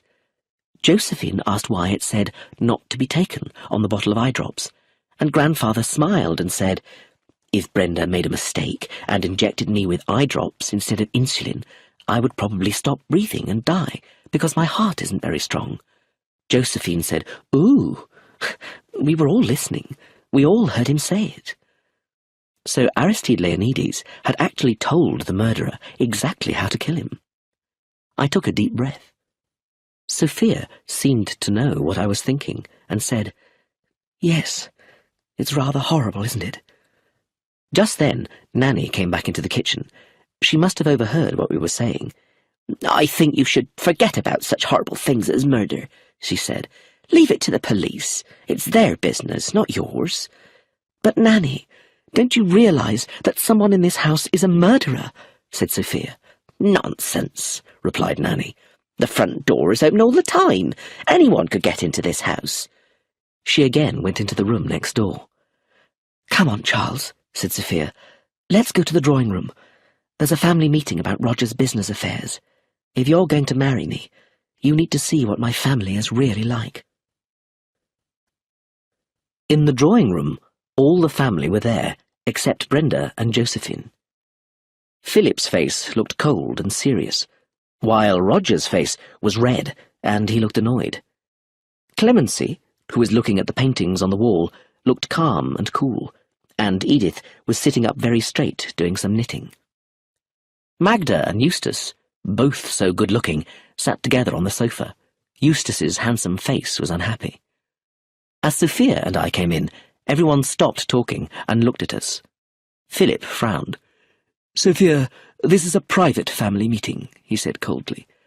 I heard the click of Mr. Haviland's knitting needles. "Charles and I hope to get married," Sophia said in a clear and determined voice. "I want him to be here." "And why not?" said Roger. "Charles knows all about it already." "Do sit down," Clemency said. I looked at her thankfully as I found myself a chair. The family meeting continued. "I think we should do what Aristide wanted," said Mr. Haviland. "Roger, when the will is sorted out, you can have my money to help save the company." Roger pulled at his hair. "No, Aunt Edith, no!" he exclaimed. I suppose, said Philip, that I might be able to give you a little money. That's not very fair to our children, said Magda quickly. I'm not going to take anyone's money, Roger said excitedly. Of course he's not, agreed Clemency. Anyway, Magda added, Roger will have his own money when the will is sorted out. But surely he won't have the money in time to save the company, said Eustace angrily. Eustace is right, said Roger. Nothing can stop Associated Foods from going bankrupt. It's too late.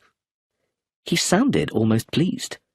And what does the company matter compared to the fact that Father is dead? We are only trying to help, Philip said stiffly, his face turning slightly red. I know, Phil, I know, said Roger, but there's nothing you can do. It was all my fault. I was in charge. Yes, Philip said slowly, looking at him. You were in charge. Edith de Havilland stood up. I think we've talked enough about this, she said, with such power in her voice that everyone went quiet. It seemed that the family meeting was over. Magda and Eustace got up and left the room, while Roger put his hand on Philip's arm and said, Thanks, Phil, for trying to help. The brothers went out together, followed by Sophia, who said that she would get my room ready, as I was staying the night. Edith de Havilland put away her knitting. She looked towards me as if she was going to speak, but she changed her mind, sighed, and went out after the others. I was left alone with Clemency, who was looking out of the window, and went to stand beside her.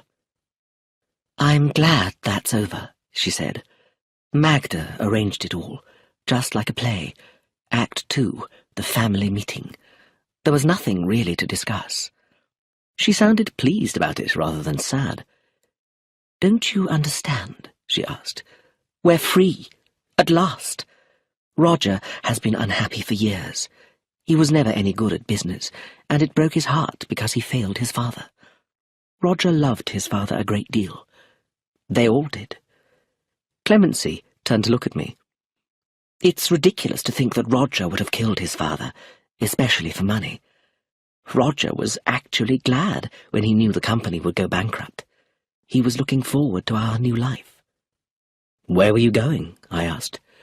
To Barbados, she replied. A cousin of mine died recently and left me a small house and some land. We'll be very poor, but we'll be together, away from all Roger's family. And I don't mind not having much money. I don't like money. I was happy with my first husband when we were poor, and I didn't love him like I love Roger. She closed her eyes and smiled to herself. I could tell how strong her feelings were, and I was sure that Clemency meant what she said. She wasn't interested in money or living in luxury.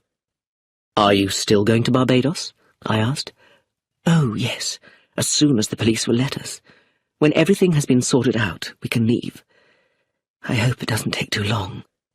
Clemency, I said, do you have any idea who did this? Any idea at all?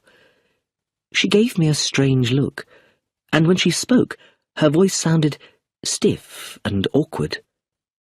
I'm a scientist. I deal with facts, not guesses. All I can say is that Brenda and Lawrence are the obvious suspects. So you think they did it? Clemency shrugged her shoulders and stood for a moment as if she was listening.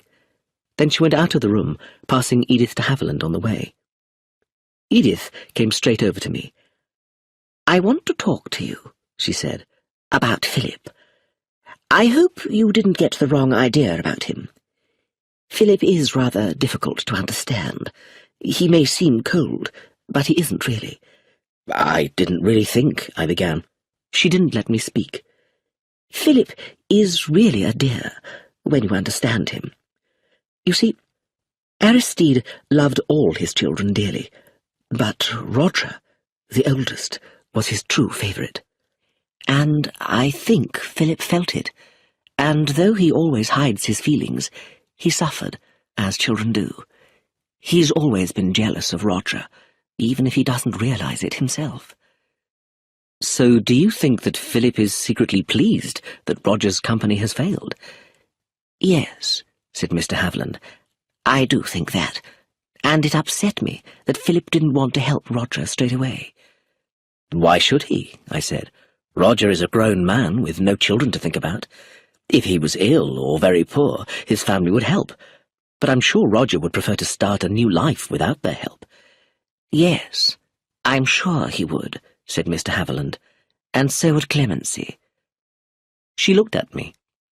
I realise that this is all very difficult for Sophia, she continued. I'm sorry that she has so much to deal with when she is still so young. I love them all, you know, Roger and Philip, and now Sophia, Eustace and Josephine. I love all my sister's children and grandchildren. She paused for a few moments. Yes, I love them dearly, but not too much, she added, before turning abruptly and going out of the room.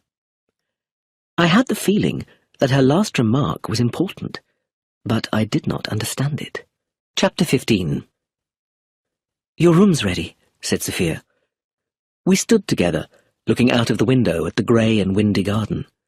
It was getting dark outside, and as we watched, 2 people came through the hedge and walked back towards the house. The first person was Brenda Leonides. She was wearing a grey fur coat and moved quickly and easily like a cat. As she passed the window, I saw that she was smiling. A few minutes later, we saw Lawrence Brown walk through the hedge. It didn't look as if he and Brenda had been for a normal walk. There was something secretive in the way they returned to the house. I wondered if it was Brenda's or Lawrence's foot that had snapped the twig. That made me think of Josephine, and I asked Sophia where she was. She's probably with Eustace in the schoolroom, Sophia replied. I'm worried about Eustace. Why? She frowned. He's behaving so strangely lately, since he's been ill. I don't know what he's thinking. Sometimes he seems to hate us all. He'll probably change as he gets older. It's just a temporary thing. Yes, I suppose so, said Sophia. But I do worry. Perhaps because Mother and Father don't. I didn't notice until I came back from the war, but they are a strange couple. Father lives in the past with his history books, and Mother makes everything into a scene from a play. She arranged that meeting tonight because she was bored and wanted a dramatic scene. Forget about your family, Sophia, I said firmly. I wish I could. I was happy in Cairo when I could forget about them. I remembered that Sophia had never mentioned her home or her family. Is that why you never talked about them? I asked. Because you wanted to forget them? I think so. We're all too fond of each other, and we all live too closely together, all together in a little crooked house. We haven't grown up separately and become independent. We're all tangled together and have grown up crooked. I remembered Edith de Haviland grinding the weed under her foot, just as Sophia added, like bindweed. And then suddenly, Magda burst through the door and turned on the lights. What an incredible scene that was, she said. Eustace was so annoyed, and I love it when Roger gets angry and pulls his hair. And Edith really meant it when she offered Roger her money. She'd do anything for this family. It must have been hard for her after her sister died, I remarked, especially because she disliked old Leonides so much. Disliked him? Interrupted Magda. Who told you that? Nonsense. She was in love with him. Mother, said Sophia. But she herself told me, I argued, that she always disliked him. She probably did when she first came here, said Magda. She was angry with her sister for marrying him, but she was definitely in love with him. I know I'm right. Edith didn't like it when he married Brenda. She didn't like it at all. You and Father didn't like it either, said Sophia. No, of course we didn't, said Magda, but Edith hated it most. I've seen the way she looks at Brenda. Then she added, on a completely different subject, I've decided to send Josephine to school in Switzerland. It's not good for her to be here at the moment. I'm going to arrange it tomorrow. Grandfather didn't want Josephine to go to school, said Sophia slowly. Darling old grandfather liked us all to live together, but I think that Josephine should be with other children. Switzerland is such a healthy place. It will be good for her. Magda stood up, smiled and went towards the door. "Children must come first," she said as she went out. It was a lovely exit line. Sophia sighed. Mother is annoying when she gets a sudden idea. Why should Josephine be sent away to Switzerland in such a hurry? It might be good for Josephine to go to school, I said. Grandfather didn't think so, argued Sophia. I was slightly irritated. Did such an old man really know what was best for Josephine? I asked. He did know best, insisted Sophia, though I admit that Josephine is rather difficult. She likes to sneak around and spy on people, but only because she's playing at being a detective. I thought about how Josephine seemed to know everything that happened in the house. Perhaps Magda had another reason for suddenly sending Josephine to school. Switzerland was a long way away. Chapter 16. As I washed my face the next morning, I thought about what I'd learned. People had talked to me, just as my father said they would. The only person who hadn't talked to me was Philip Leonides. I thought that was strange, especially as he knew I wanted to marry his daughter. Edith de Havilland had told me that Philip had been an unhappy child, jealous of his brother Roger. Could Philip have killed his father? Not for money, but so that Roger would be blamed for it. I looked at my face in the mirror. What was I trying to do? Prove that Sophia's father was a murderer? That wasn't what Sophia wanted. Or was it? Did Sophia herself suspect her father, and was she bravely trying to find out the truth? What did Edith de Havilland mean when she said she loved the family but not too much? And why had Clemency looked at me so strangely before she said that Brenda and Lawrence were the obvious suspects? Everyone in the family wanted Brenda and Lawrence to be guilty, but they didn't really believe it. Of course, Brenda and Lawrence could really be guilty, I thought. Or it could be Lawrence and not Brenda. That would be better. But that was only what I wanted to be true. It wasn't necessarily the truth. Still, I wanted to talk to Lawrence Brown. So, after breakfast, I decided to visit him in the schoolroom. As I went into Brenda's part of the house, I noticed that none of the doors was locked, and there was no one to see me as I went into Aristide Leonides' bathroom. In the bathroom, I looked in the cupboard and found the bottles of insulin and syringes. Everything was clear, well arranged, and easy to get to. It was impossible for the police to find out who put the eye drops in the insulin bottle. Anyone could have done it. As I went through the house, I didn't see anyone else, though I heard Edith de Havilland talking on the telephone. When I got to the schoolroom, I stopped outside the door to listen. I was behaving just like Josephine, I thought. I was very surprised to hear Lawrence Brown talking with amazing imagination and enthusiasm. He was an excellent teacher, and although I didn't hear Josephine say much, when Eustace spoke, he showed that he was both interested and intelligent. After a while, the lesson ended, and Eustace and Josephine came out. They looked surprised to see me, but while Eustace waited politely, Josephine went past me uninterested. I told Eustace I just wanted to see the schoolroom, and he opened the door for me. Lawrence Brown looked up, and then quickly left the room. "You frightened him," said Eustace. "Do you like him?" I asked. "Oh, he's all right. He knows a lot, and he's a good teacher. He makes you see things differently." We talked for a while about history and poetry. Eustace, though he seemed to be bad-tempered, was an interesting person to talk to.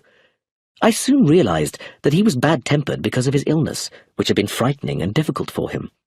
Before his illness, he had been enjoying his life and his time at school. "I wish I was well enough to go back to school," he told me. "I was going to be in the football team. I hate staying home and having lessons with Josephine. She's only 12. I said that Josephine was quite an intelligent girl for her age. "I don't think so," said her brother arrogantly. "She's pretending to be a detective at the moment, sneaking around and writing things down in a little black book. It's just silly. Mother is quite right to send her to school." "Won't you miss her?" I asked. "Miss Josephine? Of course not," said Eustace. "She's only a kid. Really, all my family are impossible to live with. Mother's always making a big drama about nothing, and Father's shut away with his books." I remembered how sensitive and embarrassed about my family I had been when I was 16. "What about your grandfather?" I said. "Do you miss him?" A curious expression showed on Eustace's face. "All grandfather thought about was how to make money," he said. "He was too old to enjoy his life properly. It was time for him to die. Eustace stopped as Lawrence Brown came back into the schoolroom. "Please be back here at 11, Eustace," said Lawrence. "We've wasted too much time in the last few days." "OK, sir." Eustace went out, leaving me alone with his teacher. Lawrence Brown was looking at me nervously. "How are other police getting on?" he asked. His nose twitched, reminding me of a mouse in a trap. "Are they going to arrest anyone soon?" "I don't know," I replied. Lawrence became even more nervous. "You don't know what it's like," he said quickly. "Not knowing what the police really want. They keep asking strange questions." I let him keep talking. "What Chief Inspector Taverner suggested about Brenda Leonides and me," he continued. "It's just not true. The family has never liked me." His hands began to shake. "They are rich and powerful, and I'm only a teacher. I didn't fight in the war. I knew I couldn't kill anyone. Everyone's always laughed at me. I always do things wrong. Everyone's against me. Whoever killed Mr. Leonides arranged it so that I would be suspected." "What about Brenda Leonides?" I asked. Lawrence's face reddened, and he suddenly behaved less like a mouse and more like a man. "Brenda Leonides is an angel," he said firmly. "She is sweet and kind and would never poison anyone. The police are ridiculous if they suspect her." He went over to a bookcase and began sorting the books. I didn't think he was going to say any more, so I left him alone. As I was walking along the corridor, a door on my left opened, and Josephine suddenly appeared in front of me. Her face and hands were very dirty, and there was a spider's web in her hair. "Where have you been, Josephine?" Through the half-open door, I could see steps leading up to a small attic. Josephine replied briefly, "Up in the attic? Detecting?" "What is there to detect up in the attic?" I asked curiously. "I must wash," was all Josephine said, before going towards the bathroom. At the door, she turned back to me and said, "I think it's time for the next murder, don't you?" "What do you mean, the next murder?" I asked with surprise. "Well, in books there's always a second murder about now. Someone who knows something is killed before they can tell anyone."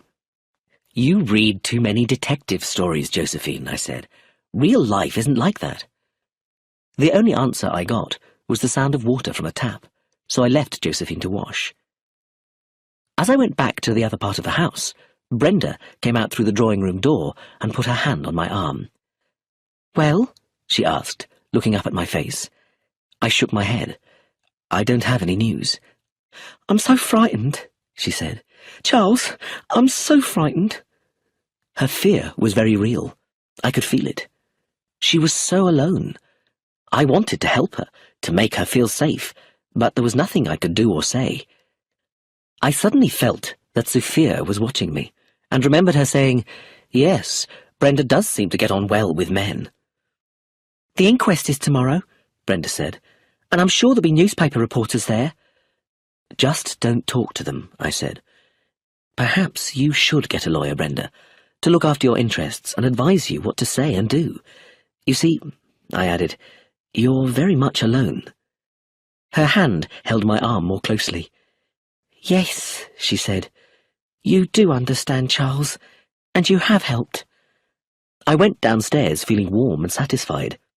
Then I saw Sophia standing by the front door. "You've been a long time," she said coldly.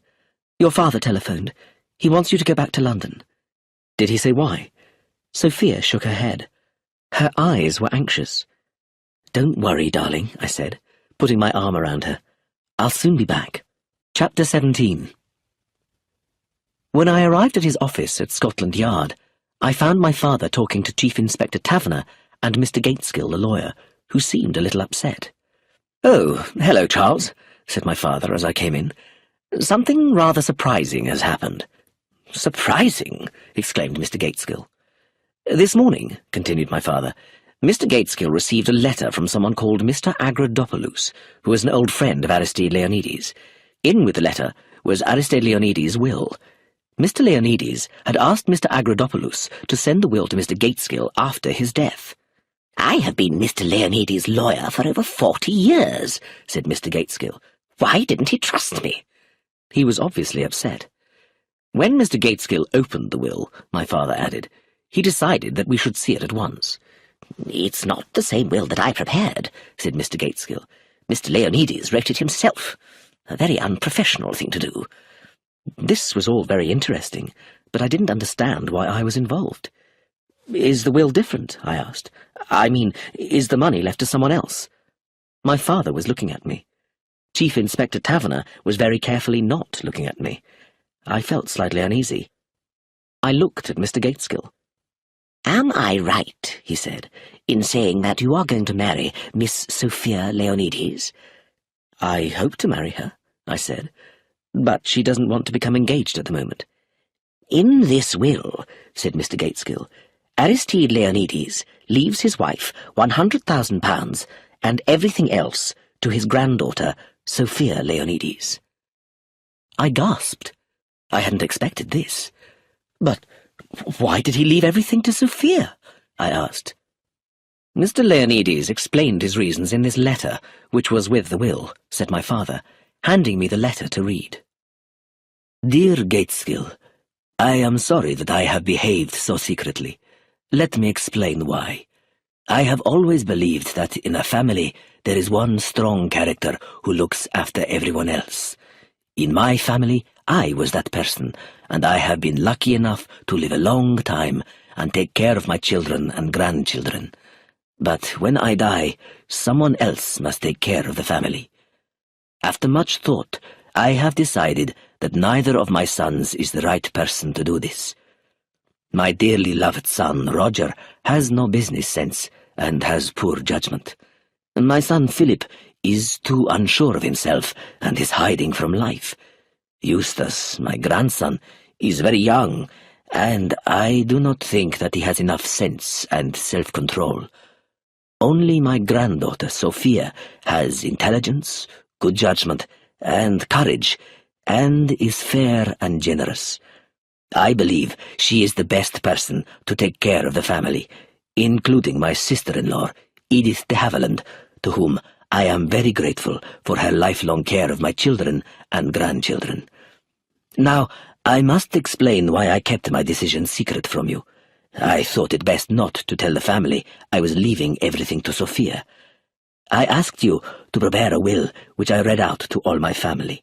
I put both the wills on my desk and covered them with a piece of paper. When the servants came in, I moved up the piece of paper, and we all signed the will that I wrote myself, not the will that you prepared. Please forgive me for not telling you about this. I am an old man and wanted to keep it secret. Thank you, my dear friend, for all the care you have taken while dealing with my affairs. Give Sophia my love, and ask her to take care of my family. Yours, very sincerely, Aristide Leonides." "Extraordinary," I said, after reading the letter. "Most extraordinary," said Mr. Gateskill. "I repeat, I do think my old friend Mr. Leonides could have trusted me." He stood up and left the room, his professional pride obviously hurt. "Now it's been explained, it seems obvious," said Taverner. "Aristide Leonides was the only person who could have played tricks with that will. We were stupid not to think of it." I remembered Josephine saying how stupid the police were, but she hadn't been there when the will was made, and I didn't think she could guess what her grandfather had done. So why did she say the police were stupid? Was she just showing off? Suddenly, I realized how quiet the room was. I looked up to see that both my father and Taverner were watching me. "Sophia knew nothing about this," I said. "Nothing at all. She'll be amazed." "Will she?" asked my father. There was a pause, which was ended by the sudden loud ring of the telephone on the desk. My father answered. "It's your young woman," he told me. "She wants to speak to you. It's urgent." I took the receiver from him. "Sophia?" I said. "What's the matter?" "Charles, is that you?" said Sophia, sounding very upset. It's Josephine. She's been hit on the head and has concussion. The doctor says she may not recover. Josephine's been knocked out, I told my father and Taverner. My father frowned. I told you to look after that child, he said sharply. Chapter 18. Taverner and I were immediately driven to Swinley Dean in a fast police car. On the way, I remembered how Josephine had talked about a second murder. The poor child hadn't known that she was to be the second victim. Josephine must know something about the murder that we didn't. I remembered the snap of the twig in the garden. I should have taken better care of Josephine. Had Magda realized that her daughter was in danger? Was that why she suddenly wanted Josephine to go away to school in Switzerland? As we arrived, Sophia came out to meet us. Josephine, she said, was in the local hospital, and Dr. Gray would telephone as soon as there was any news. "How did it happen?" asked Taverner. Sophia led us round to the back of the house and through a door to a small yard. In one corner was an old wash-house. "Josephine likes to play here," she explained. The wash-house was small and dark inside, and full of wooden boxes and old broken furniture. Just inside the door was a stone doorstop. "It's the doorstop from the front door," Sophia explained. "It must have been balanced on top of the door." "A booby trap," said Taverner, reaching up a hand to touch the top of the low door. Then he looked at the doorstop. "Has anyone touched this?" "No," said Sophia. "I told everyone not to." "You're quite right. Who found her?" "I did. She didn't come in for dinner at 1 o'clock. Nanny said she had seen Josephine go outside about a quarter of an hour before. I said I would go and get her," replied Sophia. "Who knew that Josephine liked to play here?" asked Taverner. "Everyone in the house knew," Sophia said. "No one really comes out here except her." "And you can't see this little yard from the house," said Taverner thoughtfully. "Anyone could have set that booby trap." He looked up at the door. "She was unlucky," he said. "It could easily have missed her." Next, Taverner looked at the floor. There were various deep marks in it. "It looks as if someone tried the doorstop out first to see just where it would fall." "We didn't hear anything," said Sophia. "We had no idea until I found her lying face down." Her voice shook. There was blood on her hair. "Is that Josephine's?" Taverner pointed to a wool scarf lying on the floor. "Yes." Using the scarf, Taverner carefully picked up the stone doorstop. "There may be fingerprints," he explained, though he spoke without much hope. "What are you looking at, Charles?" I was examining an old wooden chair with a broken back, which was with the other old furniture. On the seat of the chair were a few small pieces of mud. "Interesting," said Taverner. "Someone stood on that chair with muddy feet. Now, why was that?" I had no suggestions. Taverner shook his head. "What time did you find Josephine, Miss Leonides?" "About 5 minutes past 1. "And Nanny saw her going out about 20 minutes earlier. Has anyone else been out here today?" "I've no idea," said Sophia. "But Josephine herself was here after breakfast this morning." "So someone set the trap between then and 1:45. Did you notice that the doorstop was missing?" Sophia shook her head. "It's been too cold to have the door open today," she explained. "And do you know where everyone was this morning?" "I went out for a walk," replied Sophia. "Eustace and Josephine had lessons until 12:30, with a break at 10:30. I think Father has been in the library all morning, and Mother was just getting up when I came in at about 12:15. She doesn't get up very early." We went back into the house, and I followed Sophia to the library. Philip and Magda were sitting close together. Philip's face was white, and Magda was crying. "Have they telephoned from the hospital yet?" Sophia asked. Philip shook his head. "Why wouldn't they let me go with her?" cried Magda. "My baby, my funny, ugly baby. She hated it when I called her that. She'll die. I know she'll die." "Hush, my dear," said Philip. "Hush." I felt that I had no place in this sad family scene, so instead I went to find Nanny. She was sitting in the kitchen, crying quietly. "This is all because of me, Mr. Charles, because of the awful things I've been thinking." I didn't understand what she meant. "There's wickedness in this house," Nanny continued. "I didn't want to see it or believe it. But somebody killed Mr. Leonides, and the same somebody has tried to kill Josephine. But why should anyone try to kill Josephine? I asked. You know what she's like, Mr. Charles, Nanny said.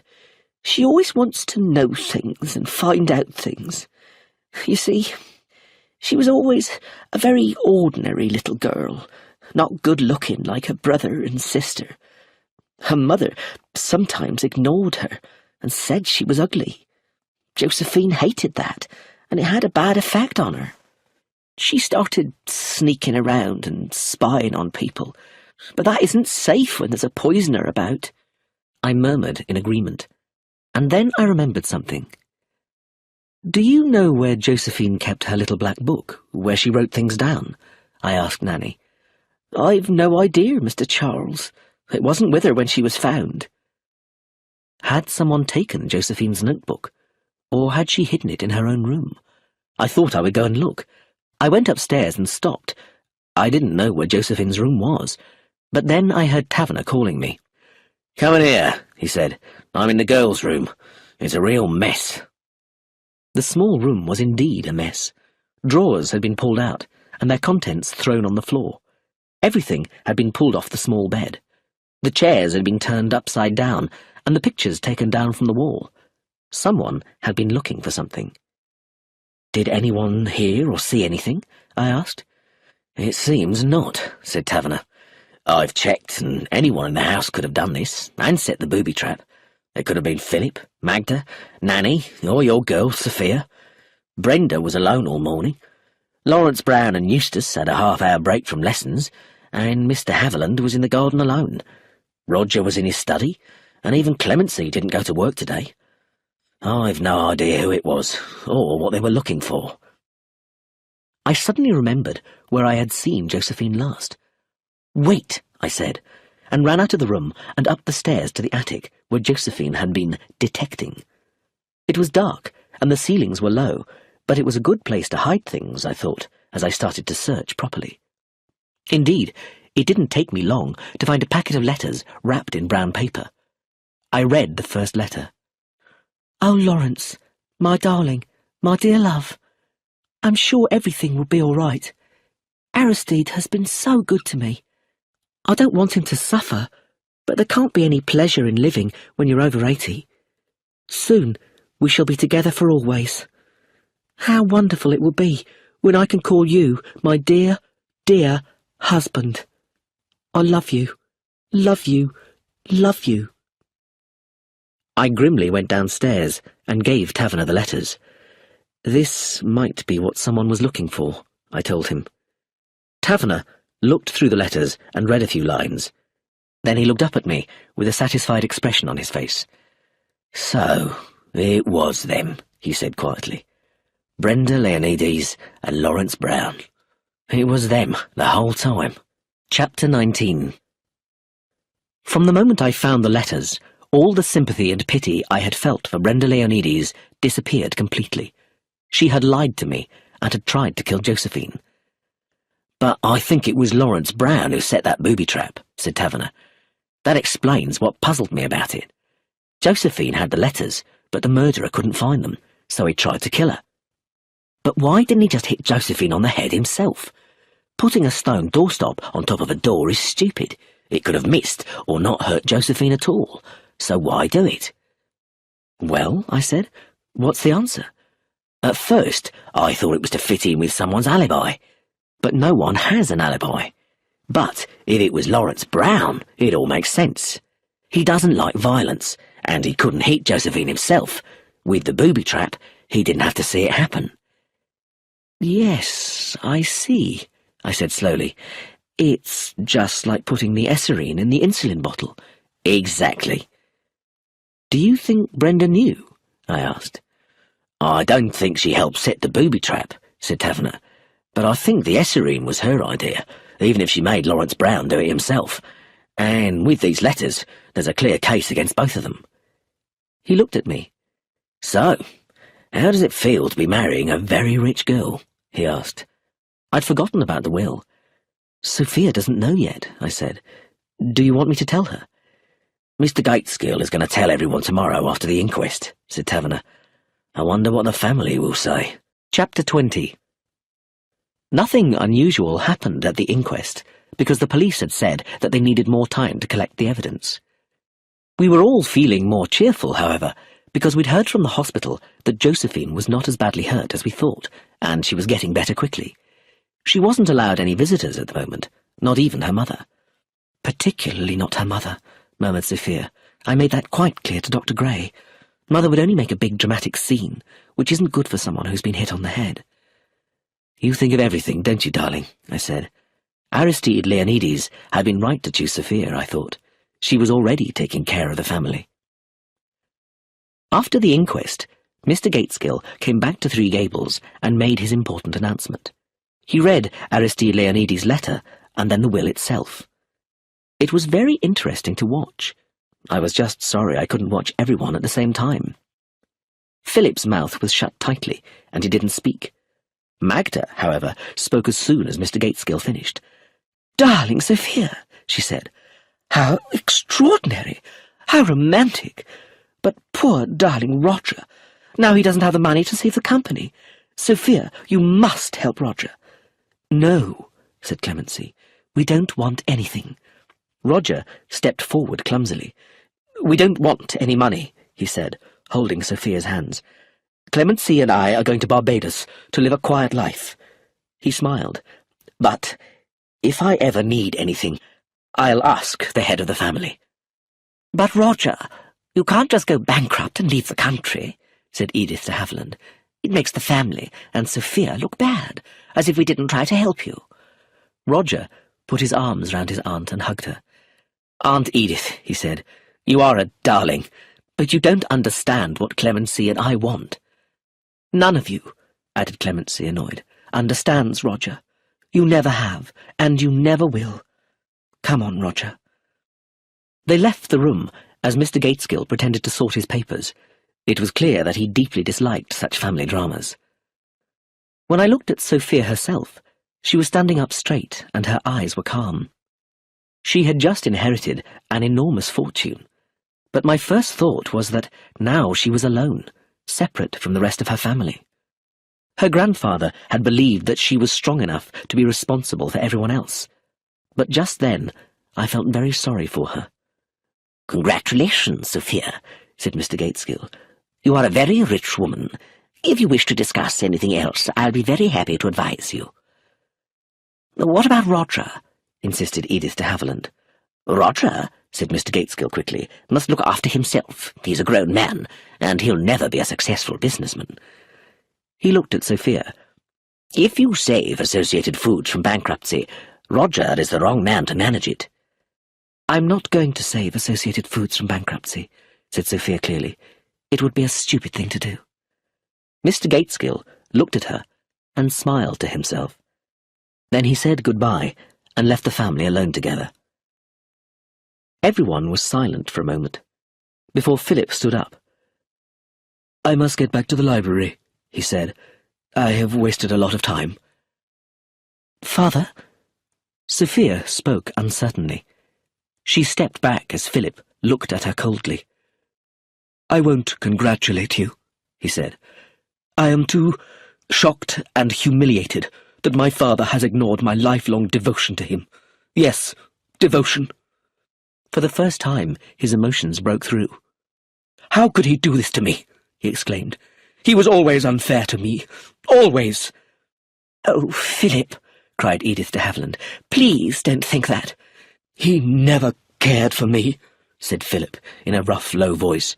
"It was always Roger. At least Father finally realized that Roger was a fool and a failure." His handsome face was full of jealousy. "He didn't leave Roger anything either." "What about me?" said Eustace. I saw that Eustace was shaking with violent emotion. His face was bright red, and there were tears in his eyes. "How could Grandfather do this to me?" he said, his voice high and angry. "I hate him. I'll never forgive him as long as I live. I wanted him to die. I wanted to get out of this house. Now Sophia is in charge, and I wish I was dead." He rushed out of the room.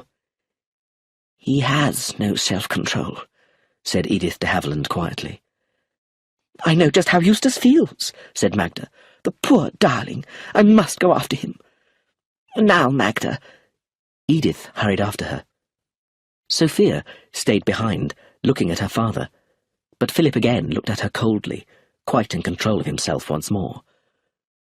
"You've managed things very cleverly, Sophia," he said, and went out of the room. "That was a cruel thing to say," I said to Sophia, holding her in my arms. "Your grandfather shouldn't have done this to you." "He thought I could bear it," said Sophia, "and I can. But I don't like Father and Eustace being so upset. Your mother's all right." But she won't like asking me for money for her new play," said Sophia. "What will you say if she does?" I asked curiously. Sophia stood up very straight.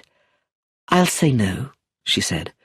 "It's a bad play, and it will be a failure. It's a waste of money." I laughed. "That's why your grandfather left everything to you," I said. "You're just like him." Chapter 21. I was sorry that Josephine had missed all the drama. She would have enjoyed it. She was getting better very quickly, and would soon be home. But before she came back, one more important event took place. I was in the garden one morning with Brenda, who said that she needed some exercise, and Sophia. After a while, Brenda said abruptly, "You're giving Lawrence the sack, Sophia." "Why?" "We're making other arrangements for Eustace," Sophia said quietly, "and Josephine is going to Switzerland." "Well, you've upset Lawrence very much. He feels you don't trust him." Sophia didn't answer, and at that moment a car arrived in front of the house, and Chief Inspector Taverner stepped out. He went into the house. "Why have the police come back?" said Brenda nervously. "What do they want now?" I thought I knew why they had come, because of the letters. Taverner came out of the house again and walked over to us. He spoke to Brenda in his official voice. "Brenda Leonides, I'm arresting you on suspicion of murdering Aristide Leonides with Esserine on September 19th. Brenda completely lost control of herself. She held on to me and screamed, "No! No, it isn't true! Charles, tell them! I didn't do it! I don't know anything about it! Don't let them take me away! It isn't true! I haven't done anything!" It was a horrible scene. All I could do was try and calm her down. I told her that I would arrange for a lawyer for her, that a lawyer would help her with everything. "Come along, Mrs. Leonides," said Taverner. "We have to go now." "Lawrence," she said, staring at Taverner. "What have you done to Lawrence?" "Mr. Lawrence Brown is also under arrest," said Taverner. At this news, Brenda fell to the ground. The tears fell down her face as Taverner quietly helped her towards the car. Lawrence Brown came out of the house with a police officer, and they all got into the car and drove away. Sophia was pale and upset. "It's horrible, Charles," she said. "You must get her a really good lawyer." She sighed deeply. "But why have they been arrested now?" I explained that the police had found love letters from Brenda and Lawrence. "It is horrible, Sophia," I added. "But isn't it what we wanted? You said yourself it would be all right if the right person had killed your grandfather. Brenda was the right person, wasn't she? Brenda or Lawrence?" "Don't say that, Charles. You make me feel awful." "But it's true, isn't it? Now things can go back to normal, and we can get married. Your family are cleared of suspicion. Of course, none of you really had a motive." Sophia's face suddenly went white. "Except me, Charles," she said. "I had a motive. I knew about the will." "What?" I stared at her. I suddenly felt cold. "I knew that Grandfather had left his money to me. He told me. He said I must look after the family when he was gone." "Why didn't you tell me?" "When there was such confusion with the will, I thought perhaps he'd made a mistake or changed his mind. I didn't want him to leave everything to me.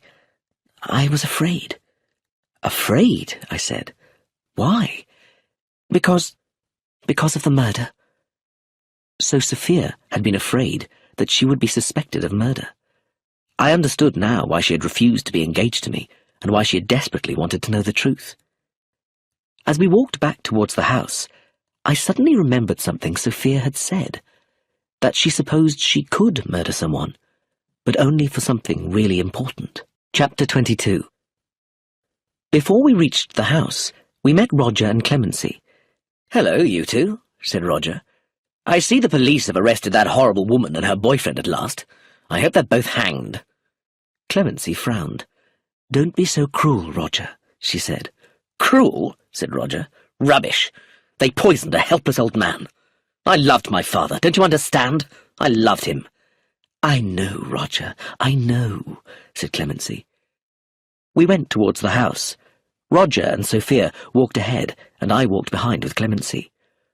"The police should let us leave now," she told me. "Do you want to go so soon?" I asked. "I'm desperate to go." I looked at Clemency in surprise. "Don't you understand, Charles?" she continued. "I'm fighting for my happiness, and Roger's. I don't want Roger to stay here in England. I want him to come away with me. I want him all to myself, right away from his family." I hadn't realized how desperately Clemency loved Roger. I remembered what Edith de Havilland had said, that she loved her family, but not too much. Had Edith been thinking of Clemency? A car drove up to the front door, and Josephine and Magda got out.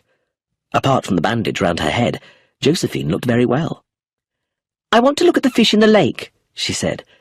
"Darling," said Magda, "come in and lie down for a while first. I'll get you some soup." "I don't want to lie down," said Josephine, "and I hate soup. I'm quite all right." Magda looked doubtful. I knew that Josephine had been kept safely in hospital until Brenda and Lawrence had been arrested. "I'll look after her," I said to Magda, as Josephine went to see the fish. When we got there, I asked Josephine if she wanted to hear about what had happened. "Do you know that your grandfather left all his money to Sophia?" "Mother told me," Josephine said, sounding bored. "Anyway, I knew already. I heard Grandfather tell Sophia." "Were you listening at the door again?" "Yes, I like listening," said Josephine. "I heard what Grandfather said about me. Nanny doesn't like it when I listen." I changed the subject to something I thought would excite her. "Chief Inspector Taverner has arrested Brenda and Lawrence." "Yes, I know," she said, still bored. "How can you know? It's only just happened." "We passed their car on the road," she said. "Brenda and Lawrence were inside, so of course I knew they'd been arrested." "I'm sorry," I said, "but I had to tell the police about the letters. I found them in the attic. You could have told them yourself if you hadn't been knocked out." Josephine touched her head carefully. "I could have been killed," she said, sounding pleased. "I told you it was time for the second murder. It was stupid to hide those letters in the attic. I knew Lawrence had hidden something there when I saw him coming out of the attic. But I thought—" I stopped as we heard Edith de Havilland's voice calling, "Josephine! Josephine! Come here at once!" Josephine sighed. "It's Aunt Edith, so I have to go." She ran across the garden, and I followed more slowly. When Josephine had gone inside, I was left alone with Edith de Havilland. She looked very tired and old. "I'm glad it's over," she said to me. "Do you think Brenda and Lawrence will be found guilty?" "I don't know," I admitted. "I don't know how much evidence the police have. There are love letters." Edith looked very grim. "I'm not happy about this, Charles. I don't like Brenda. In fact, I dislike her very much. But I feel it's my responsibility to make sure she's treated fairly." "And Lawrence?" "Lawrence is a man," she said. "He must look after himself. But Aristide would never forgive me if—" She didn't finish. Instead, she suggested that we should go in for lunch, and I explained that I was driving back to London. "Will you take me with you?" she asked, "and not tell anyone?" I was surprised, but I did as she asked. We didn't speak much on the journey. When I asked her where I should stop, she said, "Harley Street." Harley Street was where all the best London doctors worked. I felt uneasy. "I hope—" I began, and stopped. "That's why I didn't want to tell anyone," Edith said. "They'll just make a fuss." "I'm very sorry," I said. "Don't worry," she said. "I've had a very good life." She smiled. "And it's not finished yet." Chapter 23. After a quick visit to my father, who was busy, I went out for a drink with Chief Inspector Taverner.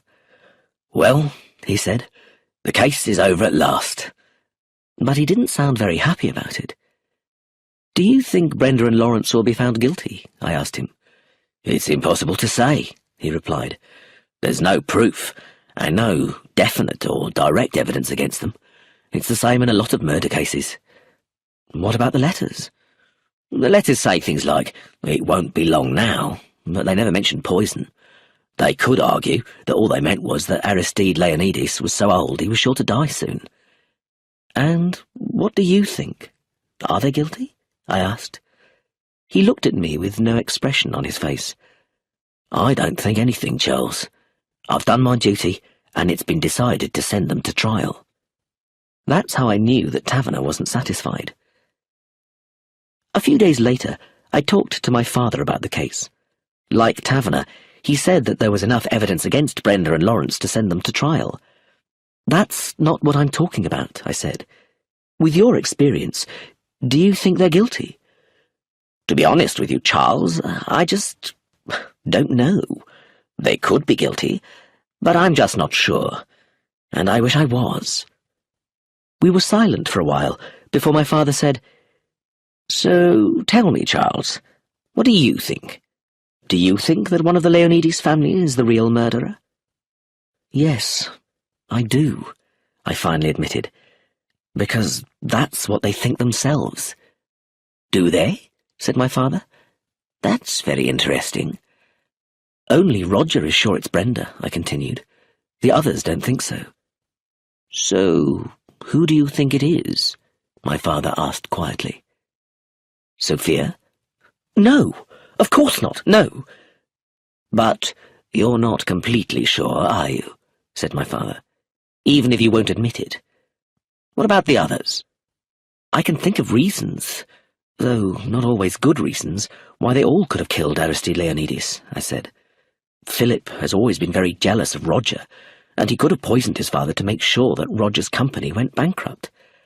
I don't think Magda is involved, and although she suddenly wants Josephine to go to school in Switzerland, I think it's because she's afraid that Josephine knows something, and she would never hit Josephine on the head." "Why not, Charles?" said my father. "Don't you read the news? Mothers often dislike one or more of their children. Who else is there? What about Roger?" "I'm sure that Roger didn't kill his father, but his wife might have done it. I told him about my conversation with Clemency. And Edith," I continued. "Edith de Havilland might have done it, if she had a good reason, but I don't know why." "Would she hit the child on the head?" "No," I said slowly. "I don't believe she would. Which reminds me, Josephine said something that doesn't fit in, but I can't quite remember what it was." "You'll remember soon," said my father. "Anyone else?" "Well," I said, "it could be Eustace. He didn't like his grandfather, and he has been behaving very strangely. And he's the only one who I think could knock out Josephine if she knew something about him. And she does seem to know everything. She writes it down in a little book." I stopped. "What's the matter?" asked my father. "I've just remembered what Josephine said," I exclaimed. "We thought that Josephine's room was searched because of the letters. But Josephine told me that it was Lawrence who hid the letters in the attic. She saw him and found the letters, but left them where they were." "Well?" "That means that it wasn't the letters that someone was looking for in Josephine's room. It must have been something else. Her little black book where she writes everything down. If Josephine still has that book—" I stood up. "Then she still isn't safe," said my father. "Is that what you were going to say?" "Yes," I said. "She won't be out of danger until she leaves for Switzerland." "I think you're right about the danger," said my father. "You should go to Three Gables at once." "Is it Eustace?" I asked him desperately. "Clemency?" I think the facts point clearly in one direction, my father said gently. I'm surprised you don't see it yourself. I think... At that moment, a police officer knocked on the door. I know you asked not to be disturbed, sir, but Miss Leonides is on the telephone. She says it's urgent.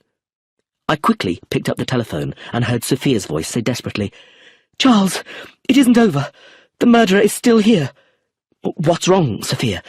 Is it Josephine? It's not Josephine, said Sophia. It's Nanny. Josephine didn't drink her cocoa and left it on a table. Nanny didn't want to waste it, so she drank it.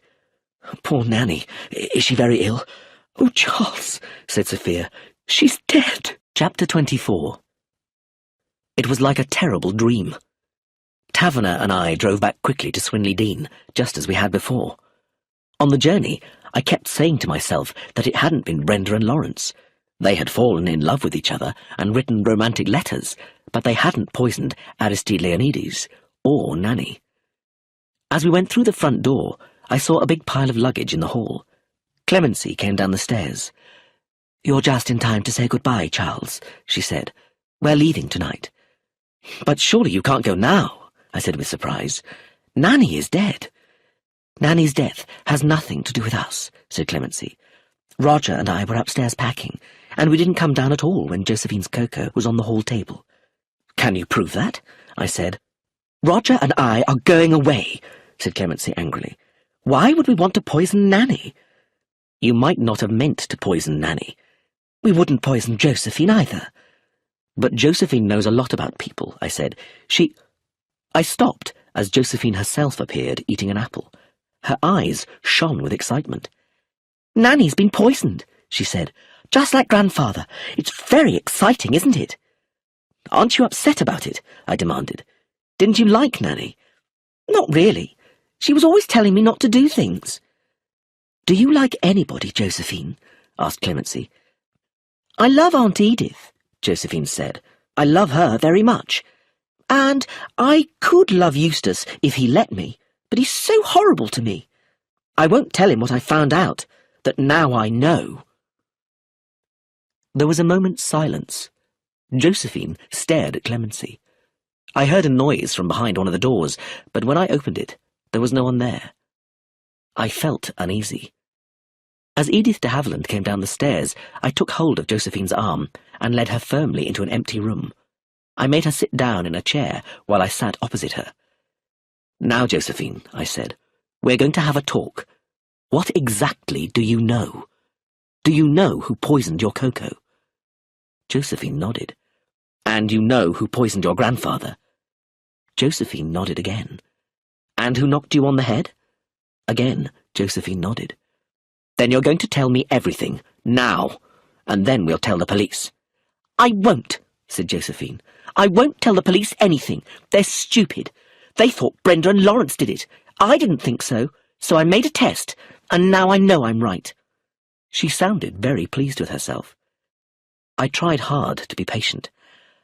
I know you're very clever, Josephine. She looked pleased. But don't you realize that you're in danger? Of course I am, said Josephine. In some books, lots of people are killed. This isn't a detective story. This is real life.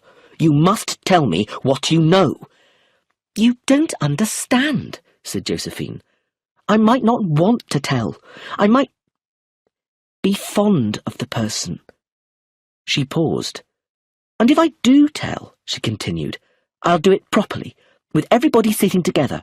I'll talk about all the clues, and then say suddenly, it was you. She pointed her finger, just as Edith de Havilland entered the room. Josephine, throw that apple away, said Edith, and wash your hands. I'm taking you out in the car. She looked at me. It's safer out of the house. We'll go and get an ice cream. Josephine looked pleased. Can I have two? Perhaps, said Edith. Now go and get your coat.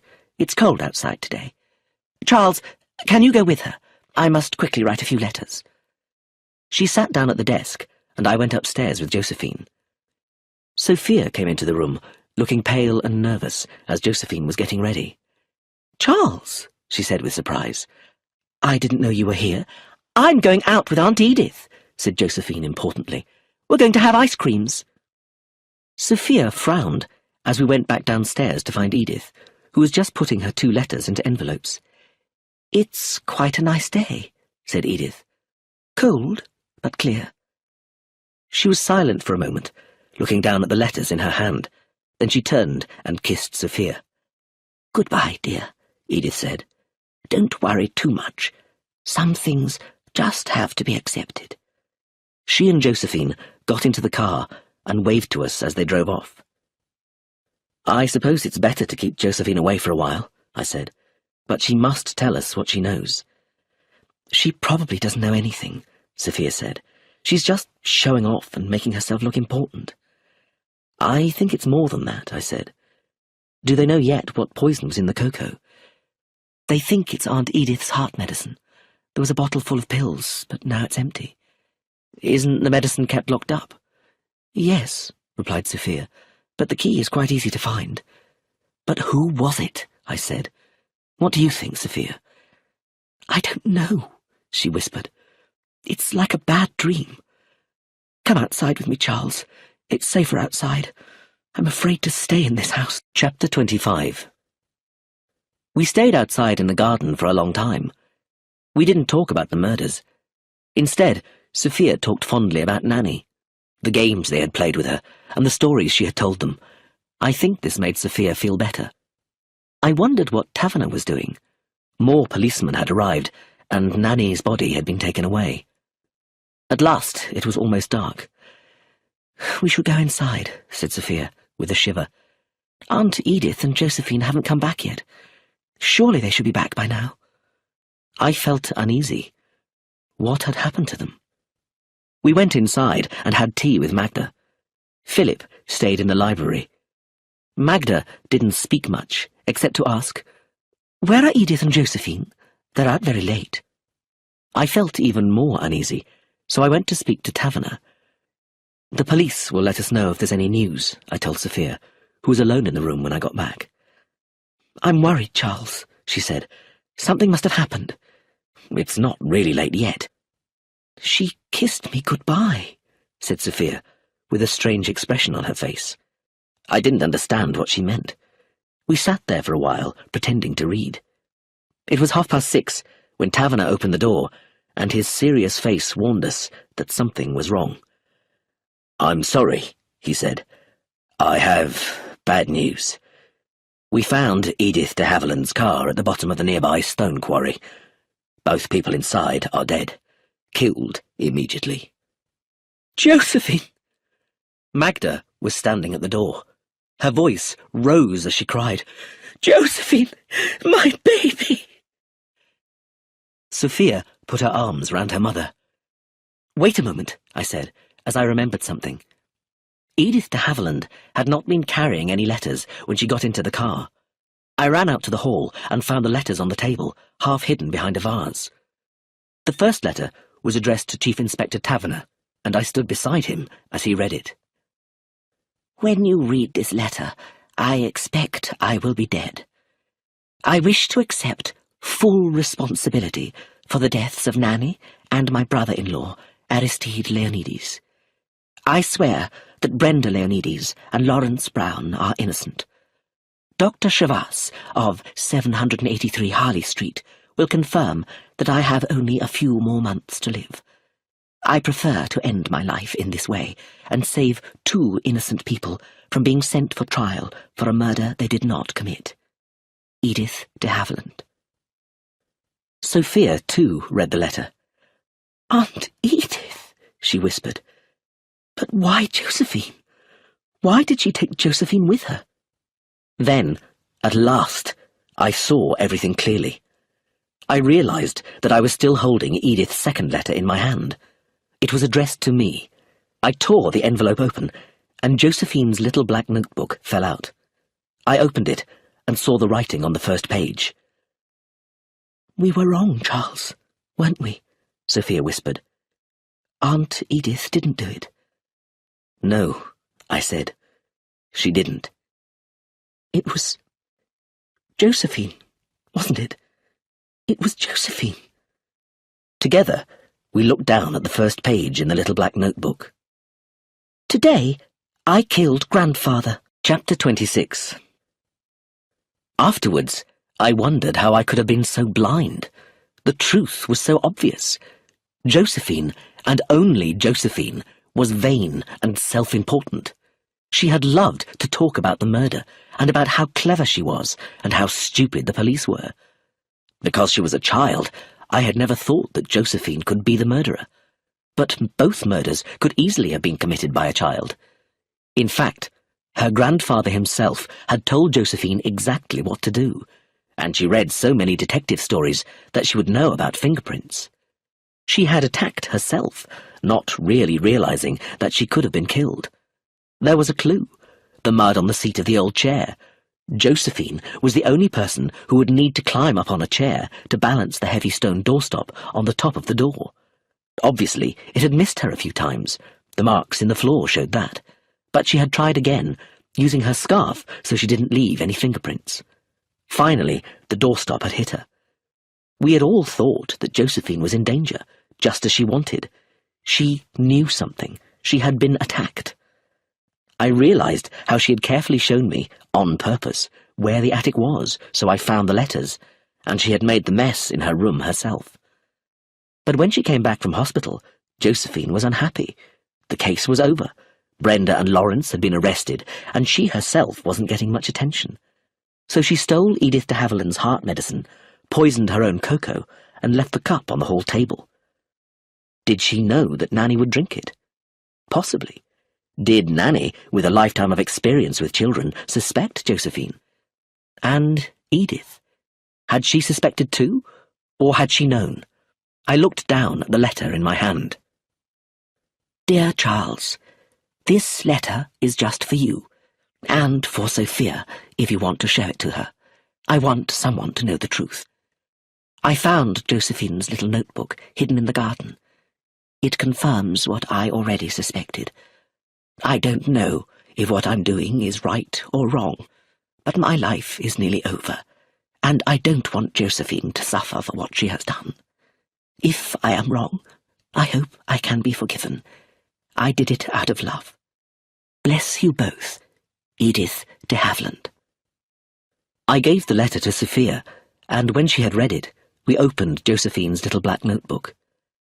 Today I killed grandfather. As we turned to the pages, we saw Josephine's horribly childish motives for murder. Here are the important entries. Grandfather wouldn't let me do ballet dancing, so I made up my mind I would kill him. Then we should go to London to live, and Mother wouldn't mind me doing ballet. I don't want to go to Switzerland. I won't go.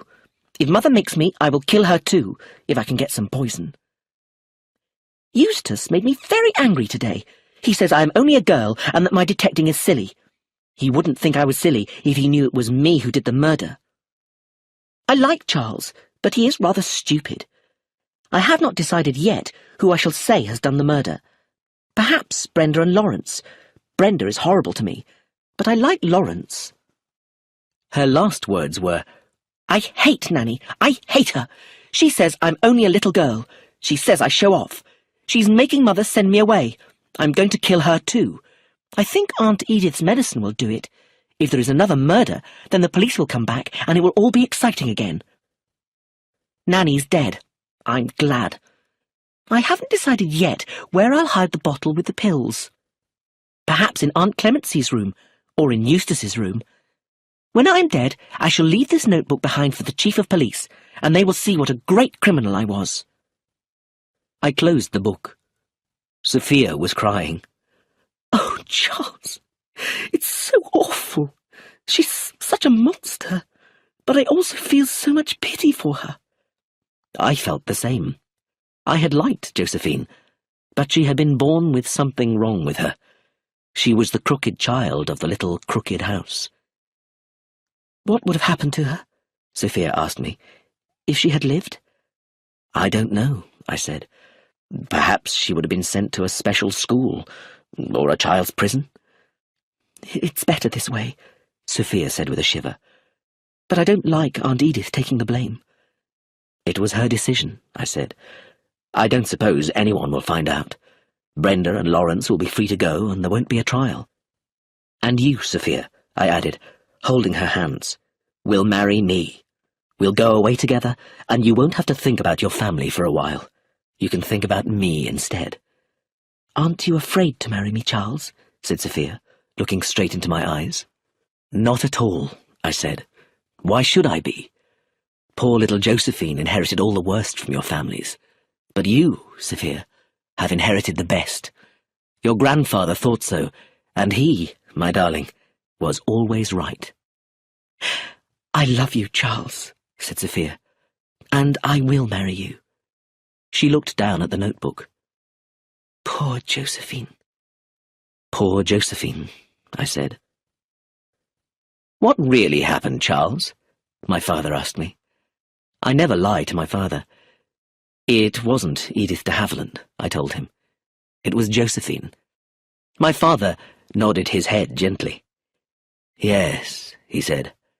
"I thought it was. Poor child."